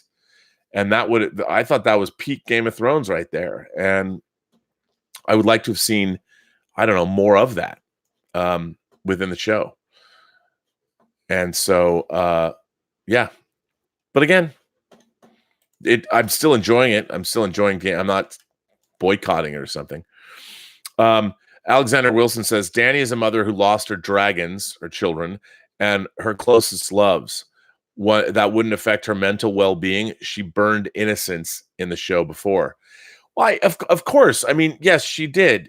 She did. But again, the whole thing about Game of Thrones is that everybody lives in a state of gray. You know, there's few people that are innocent in Westeros, and there are things that she had to do as a leader. I'm just saying that we watched this over the course of 7 years. Now we're seeing all of these things play out very, very quickly, and I think they're not done as well as they could have been done. I'm still enjoying the show, but especially if you go back and you watch the first 3 seasons of Game of Thrones, the storytelling it's surprising how I think you might find how it's more mature. I don't know. Is that a word to say? But look, I don't disagree with what you're saying. I mean, it all works. Her characterization is still there. I just don't think it's being conveyed in the way that it was throughout most of the series. And I think the fact that they've truncated the last 2 seasons has been a problem for the show. And I don't know why they've done that. I know it takes a long time to produce, and it's a very expensive show now. It didn't start out nearly as expensive, but I get it. I would like to have seen it approached, I think, in a different manner. But, you know, again, I could be wrong. You know, that's what we're here. That's what the Post-Geek Singularity community is for, to have cogent, respectful discourse about these very things, because there's no right answer. I mean, that's the thing. There's no anybody. Here's another thing. I think one of the things that people, like, if I say I don't like something, or the rest of the intellectual dork web comes out and says something, I think a lot of people take it personally. Because if you like something and you don't have a problem with it, and someone else is saying, oh, this sucks, you can't help but take it personally. I think a lot of people react to that, and they go, oh, fuck you for saying those kinds of things. And I get that, but I don't take it personally, because, as I said, there's a lot of things that I recognize that I love, one of them being Tough Turf. I think Tough Turf, along with movies like Star Crash that I love, are ridiculous. There are very few people that I could, as a matter of fact, I don't know if there's somebody that I didn't know. And I learned this with my girlfriend, Elizabeth. So when we like the first year we were dating or something, I had this movie. Now, I'd never seen this movie, but it was an Australian exploitation movie called Body Melt. Seriously, that's what it's called. Last year, by the way, Vinegar Syndrome, one of the great indie genre labels that puts out, you talk about obscure movies. Vinegar Syndrome puts out incredibly obscure films, whether it's horror films, sex films, weird science fiction movies. Liquid Sky, their Liquid Sky disc is amazing. But Vinegar Syndrome put Body Melt out on Blu-ray. Now, I had never seen Body Melt. I'd never seen it. And a company called Vanguard Releasing had put it out on DVD, and it was clearly a rip of a videotape. It was 4:3. It was not good. And I'd never seen it. I watched it with Elizabeth. And she's, to this day, she still jokes. She still makes fun of me for showing her this movie. Now, I think this movie, as an exploitation movie, is actually pretty good, you know, for body horror exploitation in the mid-'80s. If you like Peter Jackson's Dead Alive, or you liked Evil Dead, Body Melt would be your jam. But after watching it, I'm sorry I ever showed it to Elizabeth, because it's not the kind of movie you can sit down and go, let's watch this. I have this incredible horror. There's 150 other horror movies I would show her that she hasn't seen before that. But I like stuff like that. And I did buy the Vinegar Syndrome Blu-ray. So I don't expect people to love everything that I've loved. But I think to analyze storytelling, to get in and talk about, I think criticism, cogent criticism is never a bad thing, to really analyze what it is you like and to have conversations with people. And I know that the first order of business is always to want to defend yourself. And I get it, but it's like when you're on the internet or you make movies or something, like I can't respond if people want to call me old, like fuck you, you old grandpa or whatever, you fart dust. That's fine. I don't fart dust, but I could be a grandpa, I guess. I don't have kids of my own, but I don't, you can't take that personally, because there's always going to be people that do that. And I think what's interesting is discourse between fans. I used to love having these long discussions and debating over drinks with my friends for hours, whether things were good or not. We'd have these arguments. Somebody hated one thing and somebody else liked something, but it was fun to talk about them. It wasn't, you didn't get mad usually at somebody. There was no vitriol in it. You would just have these debates. I mean, my first debates that I remember was whether the Justice League was more powerful than the Avengers. I used to have these conversations with guys in my neighborhood when we were like 8, and everyone liked the Avengers more than the Justice League at the time. I was a big Justice League guy, and we had these conversations and they went all right. They were okay. But nowadays it's like, if you don't like somebody's point of view, it's not just their point of view, you hate them. Like they're bad people. And I don't think that's no fun. I mean, as members, as we imagination connoisseurs, part of the great fun of being fans is having these kinds of ridiculous debates about time travel, about who's more powerful as a superhero. That's what makes it fun. If it's not fun, we shouldn't be doing it. Now we're yelling at each other, and people are screaming at everybody else because everyone's taking criticism personally. Like, you shouldn't. No one's point of view, no one's opinion is ever going to diminish your love of what you love, and don't let them. And that's I think that's a key. That's a key to that's key to life. Evan Newman says, I'm interested to see how different the final novels will be compared to the final seasons of Game of Thrones. Not having fleshed out the books to mine has hurt Game of Thrones. Couldn't agree more. I think that one of the biggest problems, especially, it hadn't really manifested itself until now. The lack of the books, because that was essentially the first draft of the story they were telling. It was already laid out for you. You had a roadmap of where to go. And without that roadmap, it's interesting because you had great screenwriters. And in the case of D.B. Weiss, who was pointed out to me that Benioff, David Benioff.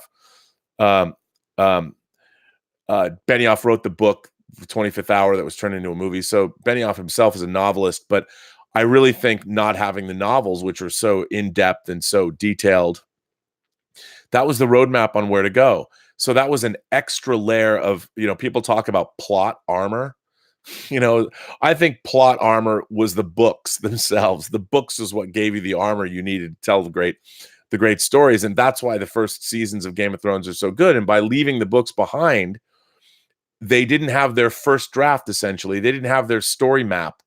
They were left without a map and without a compass. And even if George R.R. Martin tells them where he wanted the story to end, he might have changed that as he works his way through the latter books, if he ever finishes them. I'm hoping now that maybe the latter seasons will be the kick in the butt he needs to tell his story, which could be pretty great if he did that. Because I certainly would think so. I mean, I think it'd be. I want to. You know what? If he writes all 7 books, then I'd sit down, and I've only read the first book. I'd go back and reread the first book and reread the other books. Mark C says, I think you misunderstood. I agree with Cisco receiving the rank of captain. Him being only a commander seemed off. I was part of a letter campaign to get him promoted. Oh, it seemed racist even for me.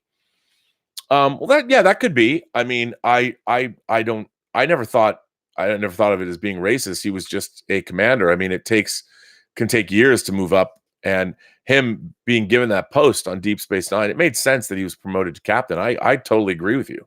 I think he should have been a captain. Absolutely. Cisco deserved to be a captain. And even it wasn't even until he shaved his head and grew the goatee that he really became, I think, the character we all wanted him to be. And that was kind of cool. I like that. Charlie 15 ounces says, over or under 60% Cersei dies tonight. I'm going to say under.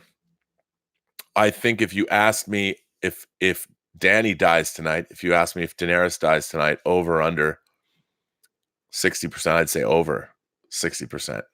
But who knows? We shall see. Or maybe they kill each other. I don't know. We'll see. I mean, I'm very excited. I mean, it's 4 hours for me. You know, in 4 hours, I'm going to do a companion video for John Campia, and we'll see. It will be interesting. Pleasant Valley Picker Canada says, just popping in for a bit late. Well, hello there. Elim Rem says, it is Mother's Day after all. Danny dies. I don't know. I don't know if Danny dies or not. Crixus Maximus says, Cisco is the first officer on a second-rate or third-rate starship at first. After Wolf 359, he had PTSD. Bajor was a quiet backwater post before the wormhole. Somebody was doing him a solid with that posting. Agreed. Sign Cassandra says, Starship Troopers is one of my brother's favorite movies.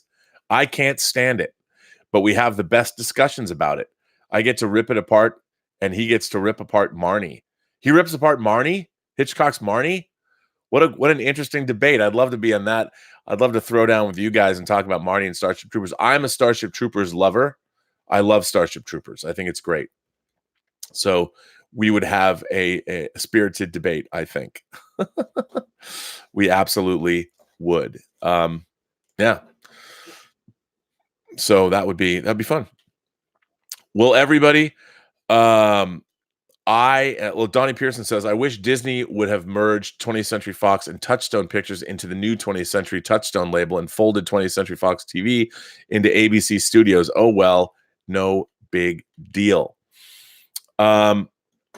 That's interesting. I don't know. I think the 20th Century Fox brand, they've got to keep it alive because it's so great. The history is there. It's great. They've got to keep the logo, I hope. But I think that was an interesting idea. Vesna says, so what do you think, guys? Will that last dragon survive tonight? I don't know. I don't know. I don't know if the dragon's going to survive tonight. I tend to think probably not. I don't know if Westeros, I don't know, whoever wins the Game of Thrones, I don't know if they can have a dragon. Stubble McShave says, George R.R. Martin have probably not given D&D a detailed roadmap post-book since he's not an outliner. He constructs the story as he goes along. Yeah, you could be right about that, but I think he had an idea who was going to win the Iron Throne. Who knows? The Omnisis says, cheaper to kill Drogon. That's a bummer. I don't want to see Drogon die. Kevin Royce is here. Thank you for that, Kevin. Thanks for the support. I don't want to hijack the Game of Thrones discussion, but as one that has waited 40 plus years for a Ghidorah on the big screen, and knowing you have seen King of the Monsters, how easy will it be for Godzilla versus Kong to surpass King of the Monsters? Okay. I don't know, to be honest. I don't know. Godzilla versus Kong doesn't seem, especially after this movie, it seems like Godzilla versus Kong is going to be an indie movie compared to this. I mean, this movie was huge. King of the Monsters was huge. It really was so far the closest thing of Godzilla 1998 and Godzilla 2014. I love Godzilla. I love Kong of Skull Island. Pardon me. I did. I loved it. But I think of all of these, this best captures the spirit of what a kaiju movie is. I think there's going to be some people that probably object to it, that think it's just kind of too silly. But kaiju movies have to have that element. I just thought it was kick-ass. I mean, again, Mike Doherty is a long time, well, since he was a kid, making this movie. He made a kaiju movie that he really did. And I loved it. I loved it. And if you like King Ghidorah, it's pretty great. It's really great. You're going to love it. But I don't think that a Kong movie, I don't know why they should have made a Kong movie before this movie. Alexander Wilson says, you said in the past that people who like Star Trek Discovery didn't know what good sci-fi is. What was nice about that? Kind of contradict what you said in this video. Well, look, I do. Okay, I'll go even further. I think people, if you really want to know what good science fiction is, you have to be a reader. You have to have read classic science fiction, or at least a certain amount, a certain, like maybe 10 of the canonical. I think that science fiction is a literary genre that has been turned into a media genre, just like Star Trek is. Star Trek is in itself a genre, what Star Trek is supposed to be. Now, if people are going to watch Star Trek Discovery right now, I think that's great. I think it's great, and if they like it. But I think they're doing themselves a disservice, because I don't think that Star Trek is. I don't think Star Trek Discovery is good. I don't think it's a good television show, and I don't think it's good science fiction, and I certainly don't think it's good Star Trek. Now, I would say that I say that as somebody who has been reading science fiction novels and watching science fiction movies and television since I was a little kid. And for the casual viewer, it's fine. I don't expect people to and a lot of people who watch Star Trek Discovery as casual viewers, they like it. That's fine. But what I think is detrimental is that if we're going to start getting more of the same, um, I think it's dangerous. I think honestly, getting bad entertainment, and I think most people, if you look at there's always going to be people that don't like things. But I think great entertainment floats to the top. I really do. I think inherently, people from all walks of life, all levels of education, they inherently understand whether something is good or not, for the most part. I think they do, which is why the great movies, the great the great stories that are told endure year after year after year. I was struck by this when I went to film school.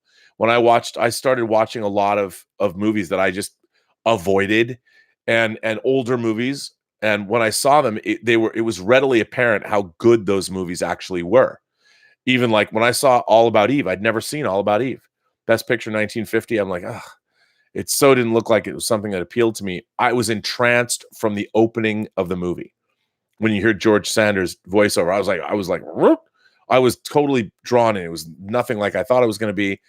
And I think, you know, the problem is you can't expect everybody to be an astute viewer. And I certainly there's a lot of people that watch Discovery that have never seen Star Trek before. They don't know.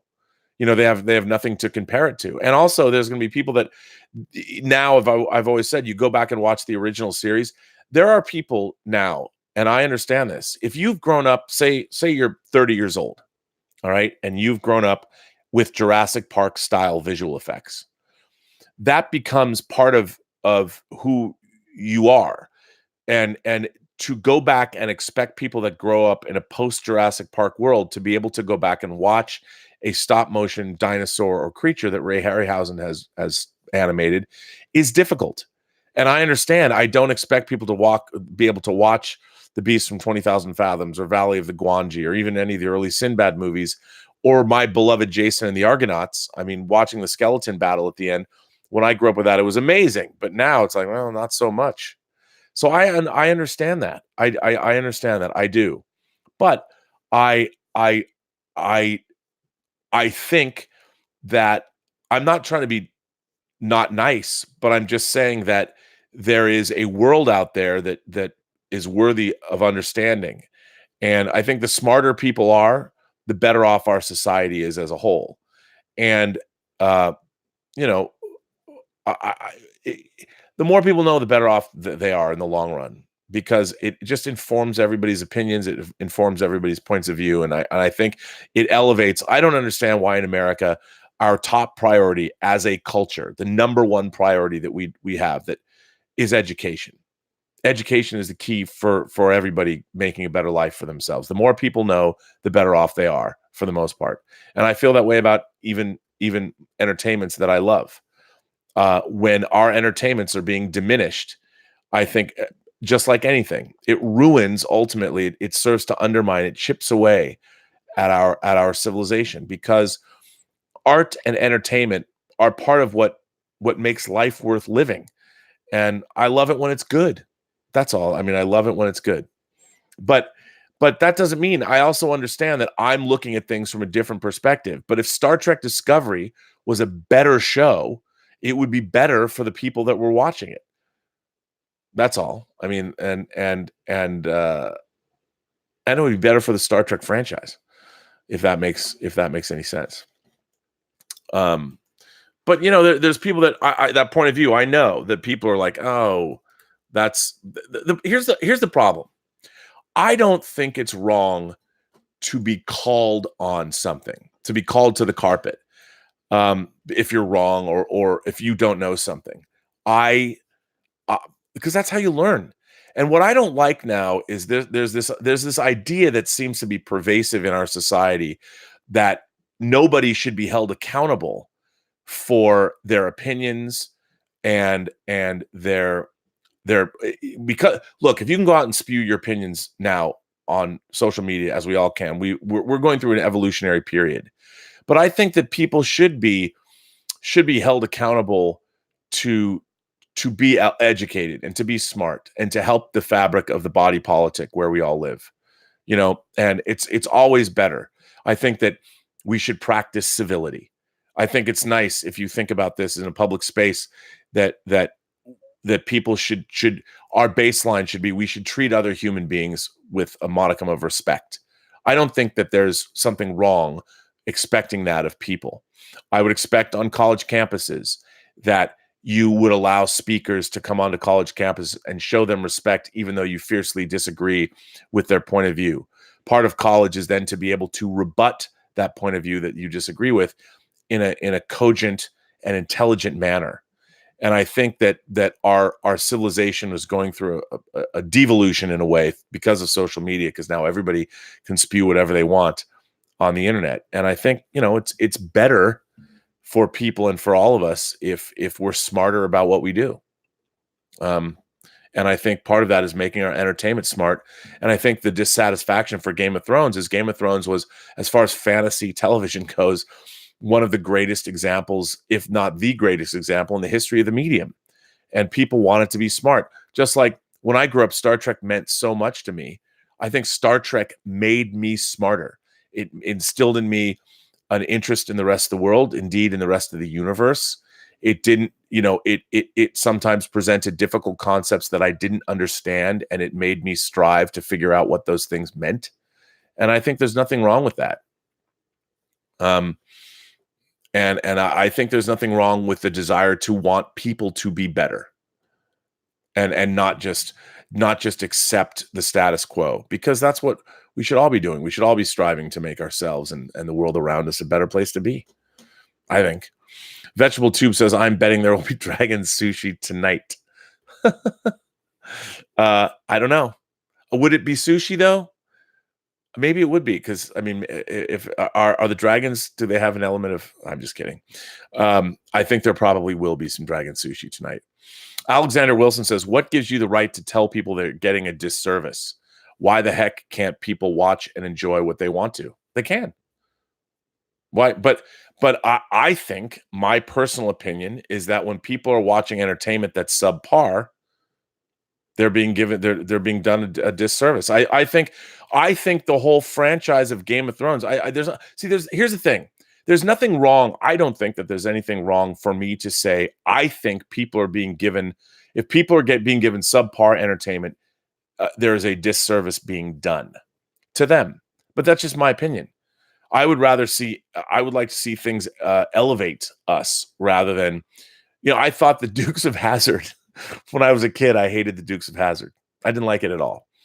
I would say that show is probably doing a disservice because it was appealing, first of all, to a Southern stereotype that I don't necessarily think was particularly a good thing to do. But I don't think that there's anything wrong, like, to say that. I would just expect entertainment. I always expect my entertainment to be smarter, to elevate the discourse. And I don't have the right to tell people to do anything. I don't have the right to impose my will on anyone.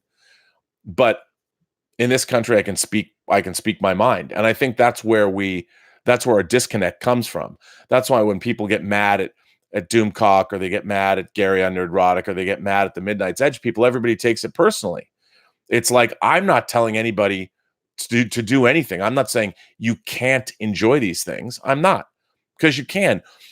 there's a lot of casual viewers of these things that you tune in. Oh, I like Star Trek, and they don't think about it again. There's nothing wrong with that. I think all of us in this space, the geek singularity, the imagination connoisseur space, we are not casual viewers of this stuff. We're not. We're not casual viewers of it. We pore over it. We think about it all the time. We're reading books. We're reading comics. We're playing video games. It's interesting. I'd say the same thing to gamers. Like I am not well versed. I know when I'm playing video games if there's a good game or not. But there's a lot of people that are very vocal about video games and what they think are good games and what they think are bad games. Now, I've played video games as a casual gamer. Even I can tell when a video game is great.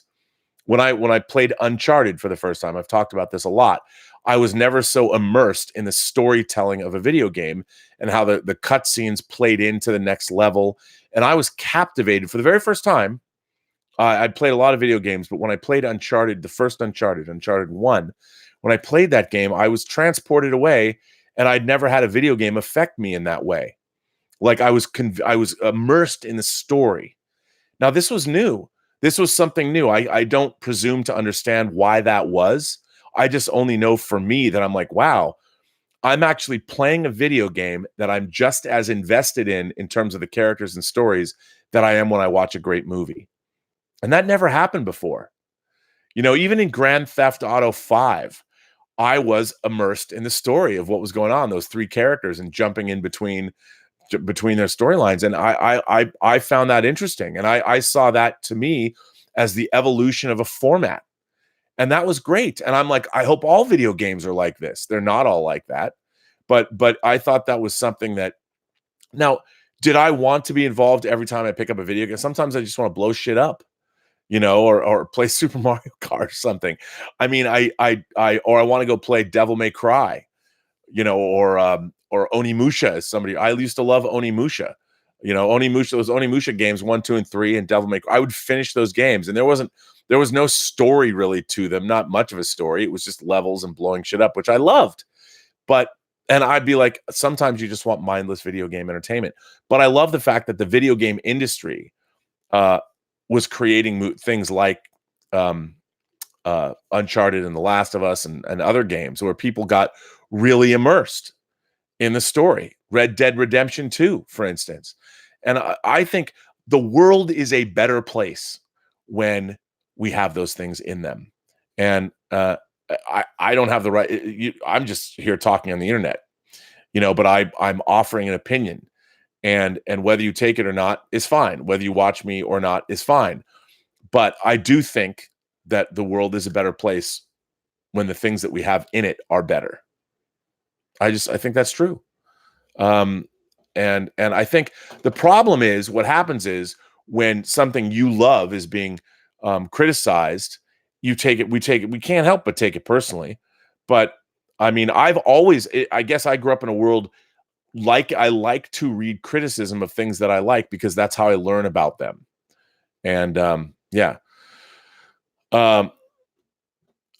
dissatisfaction with Game of Thrones. Men lie, women lie, numbers don't. Jay-Z. If there's dissatisfaction, it's not showing up in their record viewership.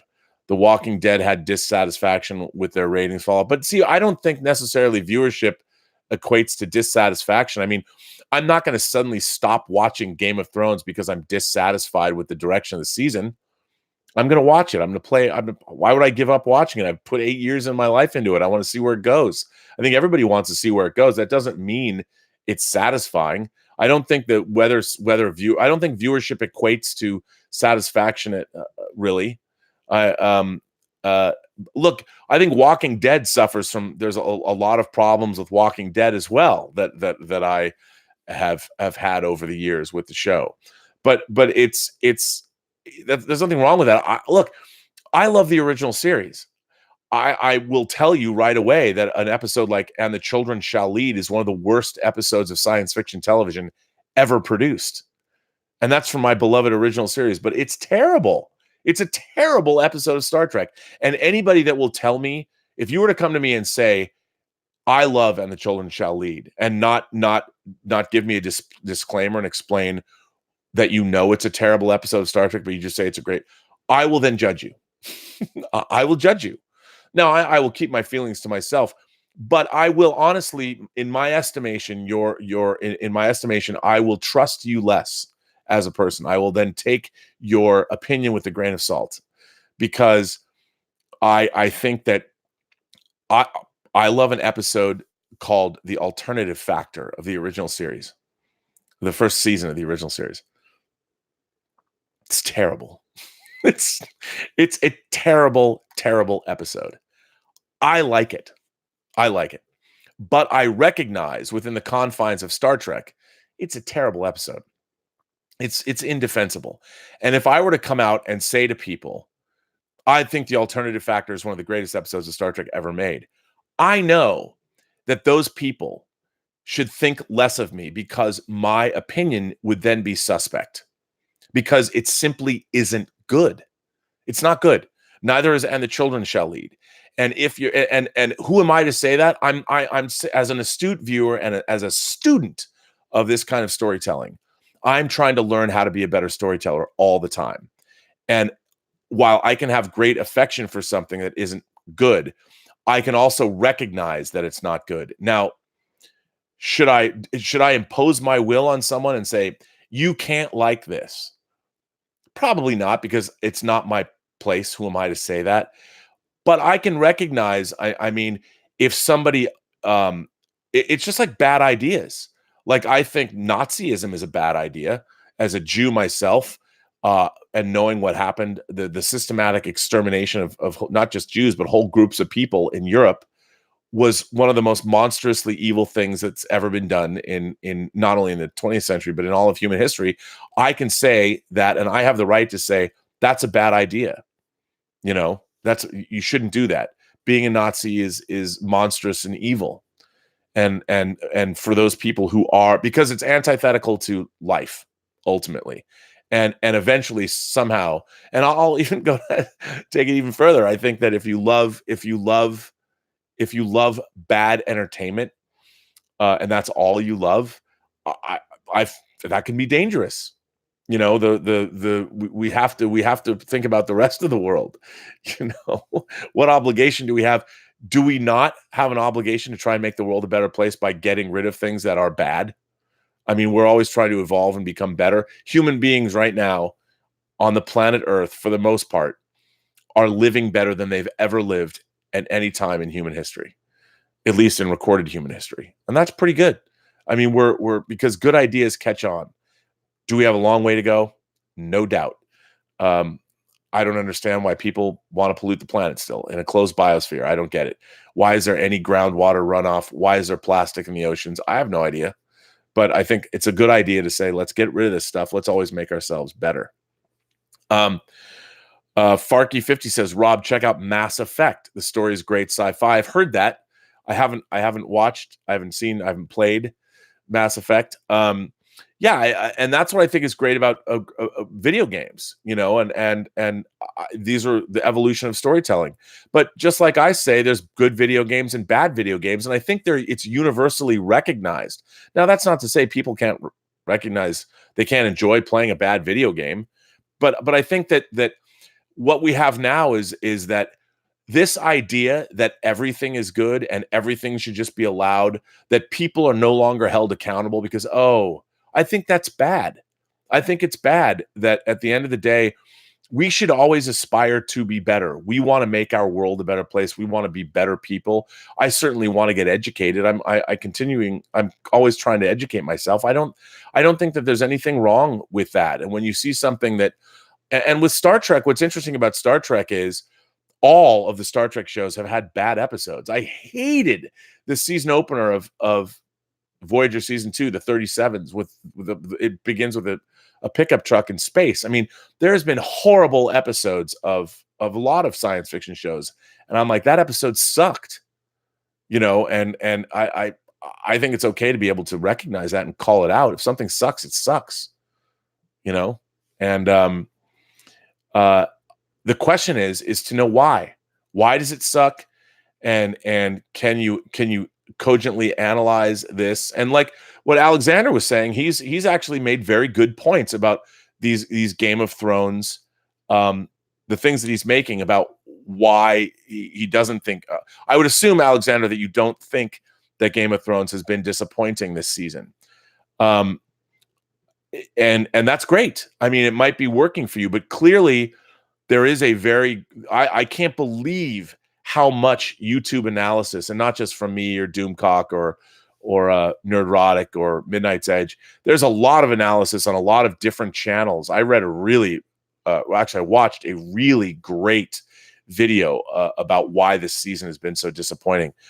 Brings up so many cogent points and uses a lot of details, and I don't think that. I still think Game of Thrones is a great show, but there's a lot of people that have been very disappointed by the direction the show has taken, and they're providing the analysis that's out there, and their analysis is I think a lot of it's really, really good. It's funny, I really adore Endgame, and I've been reading a lot of people who don't like Endgame, and I don't put a lot of credence in a lot of. I've yet to see a video or read an article about from somebody who doesn't like Endgame that I've agreed with. Alexander says, then why do shows like The Walking Dead, Empire, and Westworld have ratings drops and some shows don't? Isn't dissatisfaction not watching? As a black man, slavery and Jim Crow were wrong and evil too. Absolutely. I mean, first of all, yes, viewership will drop off because of audience dissatisfaction. But I also think that they won't drop off because of audience dissatisfaction. I mean, I still watched Star Trek Voyager, even though the ratings were down. I think the fan base was dissatisfied because Voyager was a copy of a copy of a copy. But yeah, I agree with you that there's a lot of things that require, if people are dissatisfied, they won't watch them. But I mean, I think slavery and Jim Crow laws, for instance, are absolutely. I mean, the human beings, all human beings are we are one species of animal that exist on this planet. To classify or to talk about our external differences, whether it's the way our color, the color of our skin, the way our eyes are shaped, or all that, it completely defeats the purpose of understanding the human experience, first and foremost, because where your ancestors happen to evolve from on this planet, based on, as a black man, why are black people black? Because of the reaction to, over the centuries, over the millennia, of their response. If you lived in, say, Africa, very sunny country. That's it. When you moved out of a sunny environment, the melanin levels in your skin would change. That's the only difference. The only difference is how your body reacted to sunlight over the course of years, how your muscles developed, whether you're in a hunter-gatherer culture or whatever. So these superficial differences, and the fact that we have, since the dawn of time, classified each other based on superficial differences, is the dumbest thing in the world. And we are never going to be where we're supposed to be as a species until all of that is gone. And perhaps that will only come when all of humanity can travel around the world freely, and we all intermix, and all of our racial differences are at least diminished by all the intermarriages and the intermixing and all the different mixed children we're going to have. And maybe then, once the planet has achieved that, can we move out into the stars, and the whole process will start all over again when we meet an alien race that's different, and then we can have somebody else to be prejudiced against. But yes, I think inherently, so Jim Crow laws and slavery are bad. They were bad. It's a legacy in America. Anyone who's black in America knows there's never been equality in this country. Never. And those laws are bad laws. They were always bad laws. And I think it's okay to come out and say, that was bad. That did nothing to anyone that was ever any good. And slavery was bad. And it went on for, think about it. There was slavery in this country for hundreds of years. It wasn't just like a passing fad. For centuries, people were enslaved in the Americas. That's insane. It's crazy to think about it. Even now, the legacy of slavery has never been eradicated. There's never been true equality in this country. Never. And I'm happy to say that those were bad ideas. Enslaving other human beings, it's never it diminishes. Not only is it a horrible thing to do to human beings, but it also diminishes ultimately the people that are doing the enslaving. And I think all of our I have no problem saying that those things are bad. But I do think also, not to equate these things with slavery, but since you brought it up, I mean, I have no problem denouncing those kinds of ideas. I think they're bad ideas. But when it comes to entertainment, when it comes to this, the things that matter to the post-geek singularity community, it's always better when our entertainment is enriching and better. I think that stories, that's why I love stories. That's why I think great storytelling is one of the most enriching things that we have to share with each other, because it illuminates our human truths in a way that's palatable for everybody. Like you get a group of people, it doesn't matter what your economic background is, what your sexuality is, what your religious preferences are. When you get all those disparate people into a room, 500 people, 1,000 people, and you turn the lights down and you show them a movie, for those 2 hours, all of those differences that people have, whether it's superficial or ideological or religious or sexual, whatever the differences you are or have, you turn down the lights and people shut the fuck up and they watch the story that's being told on the screen. And I think that there's such a power there. There's such a responsibility to make those things good. And I understand it's a push and a pull between economics and all of that. But man, what a power to have. That to get all those groups of people and get them into sit in a room, and how politics can't do that. Can you imagine if we could do that in Washington, D.C. and show everybody like the Shawshank Redemption? What is or whatever the equivalent, whatever your favorite movie is, and you get people to sit down and watch all these movies. If we could only get our politicians to all agree that, wow, that story was amazing. Let's get behind that. I mean, you'd think that the idea is like, oh, plastic in the oceans, the fact that our food supplies are being threatened. You'd think that would be enough. Like, perhaps we should solve these problems. But no, it's not. It's still in debate. There's still plastic in the oceans. There's still, let's rescind environmental protections. Like, really?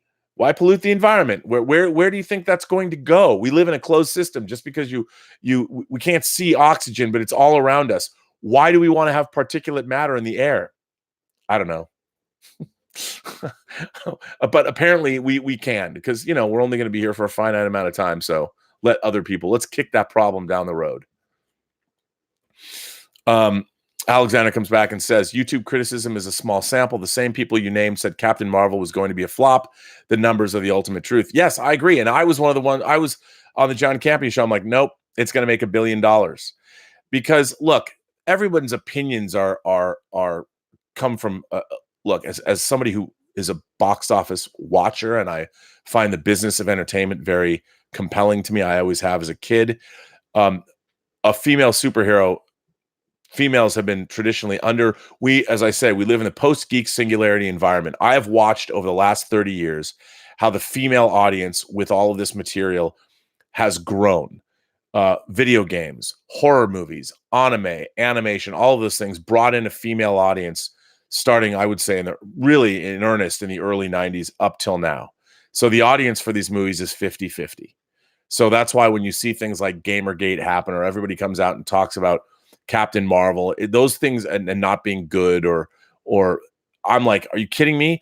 Captain Marvel, I was saying it's going to make $1 billion because grandmothers, mothers, and daughters are going to go see. They have a movie that they can go see, and it tells the tale. Because, and look, this geek space was a predominantly male space. Look, even now, the analytics on my YouTube channel, I only have 3% female viewership according to YouTube. That's it. And I understand it's 97% dudes, and that's still true of a lot of these places. That's why things like Gamergate happen. That's why things like the sad and rabid puppies happen. I mean, people aren't as evolved as they could be, and we're living through a time right now. Maybe in 100 years, when we're long gone, people will be more enlightened. But social media has really only been around in its present form since we've all had. I got my iPhone in 2007. Was when I became a person on social media. Before that, there was MySpace. Then it was Facebook. But we're evolving, and we're getting better all the time. Human beings are getting better all the time. They are. They really are. And I really believe that. But anyway, man, this chat has gone on for a long, long time. This Mother's Day chat. And I have so much work to do. I'm so totally behind. Lone Wolf ×6 says, "Hi, Rob, new subscriber, but I've been watching you since Heroes, and I never get to catch you on John's show. Glad to catch your live show." Well, Lone Wolf, first of all, thanks for being a new subscriber. I appreciate that. Somehow I got pushed over 10,000. That Godzilla thing I did, talking about Godzilla Friday night, pushed me over the edge. I mean, my subscribers blew up because of it, and I have a lot of new people watching. I don't know what they're going to make of this chat, but I think it's been great. And again, I want to thank people like Alexander to be here, because Alexander, this is the kind of discourse, sir, that we should be having in this space. You know, you bring up many, many great questions, all of your points that you made today, and everybody that's, I mean, the letters people write me, people like Alexander, thoughtful viewers that are constantly saying things that are interesting and inspire debate. That's what the Post-Geek Singularity is all about. And everybody here, it's great to talk to you people. It's great to have this forum, and please keep sending in chats, but letters to me. And this is the kind of debate that we're going to have. And I'm hoping, you know, everybody should go out into the world and have a place or have people that they can talk to without screaming and yelling, because we all love the same shit. We all want it to be good. And I think that's really important. It's really important. And I love you guys for doing it. And Alexander, you've always sent in thoughtful messages. And now every time, now I'm going to be thinking about all this for the rest of the day. I mean, we jumped from talking about slavery and Jim Crow back to Game of Thrones, back to Star Trek Discovery, back to talking about Ben Sisko, back and talking about, it's great. I mean, I love you guys. You members of the Post-Geek Singularity will do this again tomorrow. I am on the John Campea show at 9 a.m. I'll be back here at midnight, probably at noon if I can get back in time, maybe 1 or 2. And thank you for all the new subscribers. Remember, this podcast is brought to you by Lucky Tiger Men's Grooming Products for those men who want to look good and feel great. You can go to getluckytiger.com, getluckytiger.com. If you do any shopping there and buy any products, please use PGS for Post-Geek Singularity upon checkout, and you get 20% off your order. I also want to give great thanks to all the moms out there, past and present and future, because it is Mother's Day. Thank you very much. I don't know if the Mother of Dragons is going to buy it tonight on Game of Thrones, but we're all going to find out in a mere less than 4 hours now. Who knows what's going to happen? But thanks for being here. Thanks for everybody who subscribed, and thanks for all the support of the channel on a daily basis. It's very much appreciated. And remember, every person you meet has a story to tell you have yet to hear. All you have to do is listen. And with that, I bid you all a farewell, a good Mother's Day, a good Sunday, and hopefully the next coming week will surprise you and make something happen, as Dave Bowman said in 2010, something wonderful.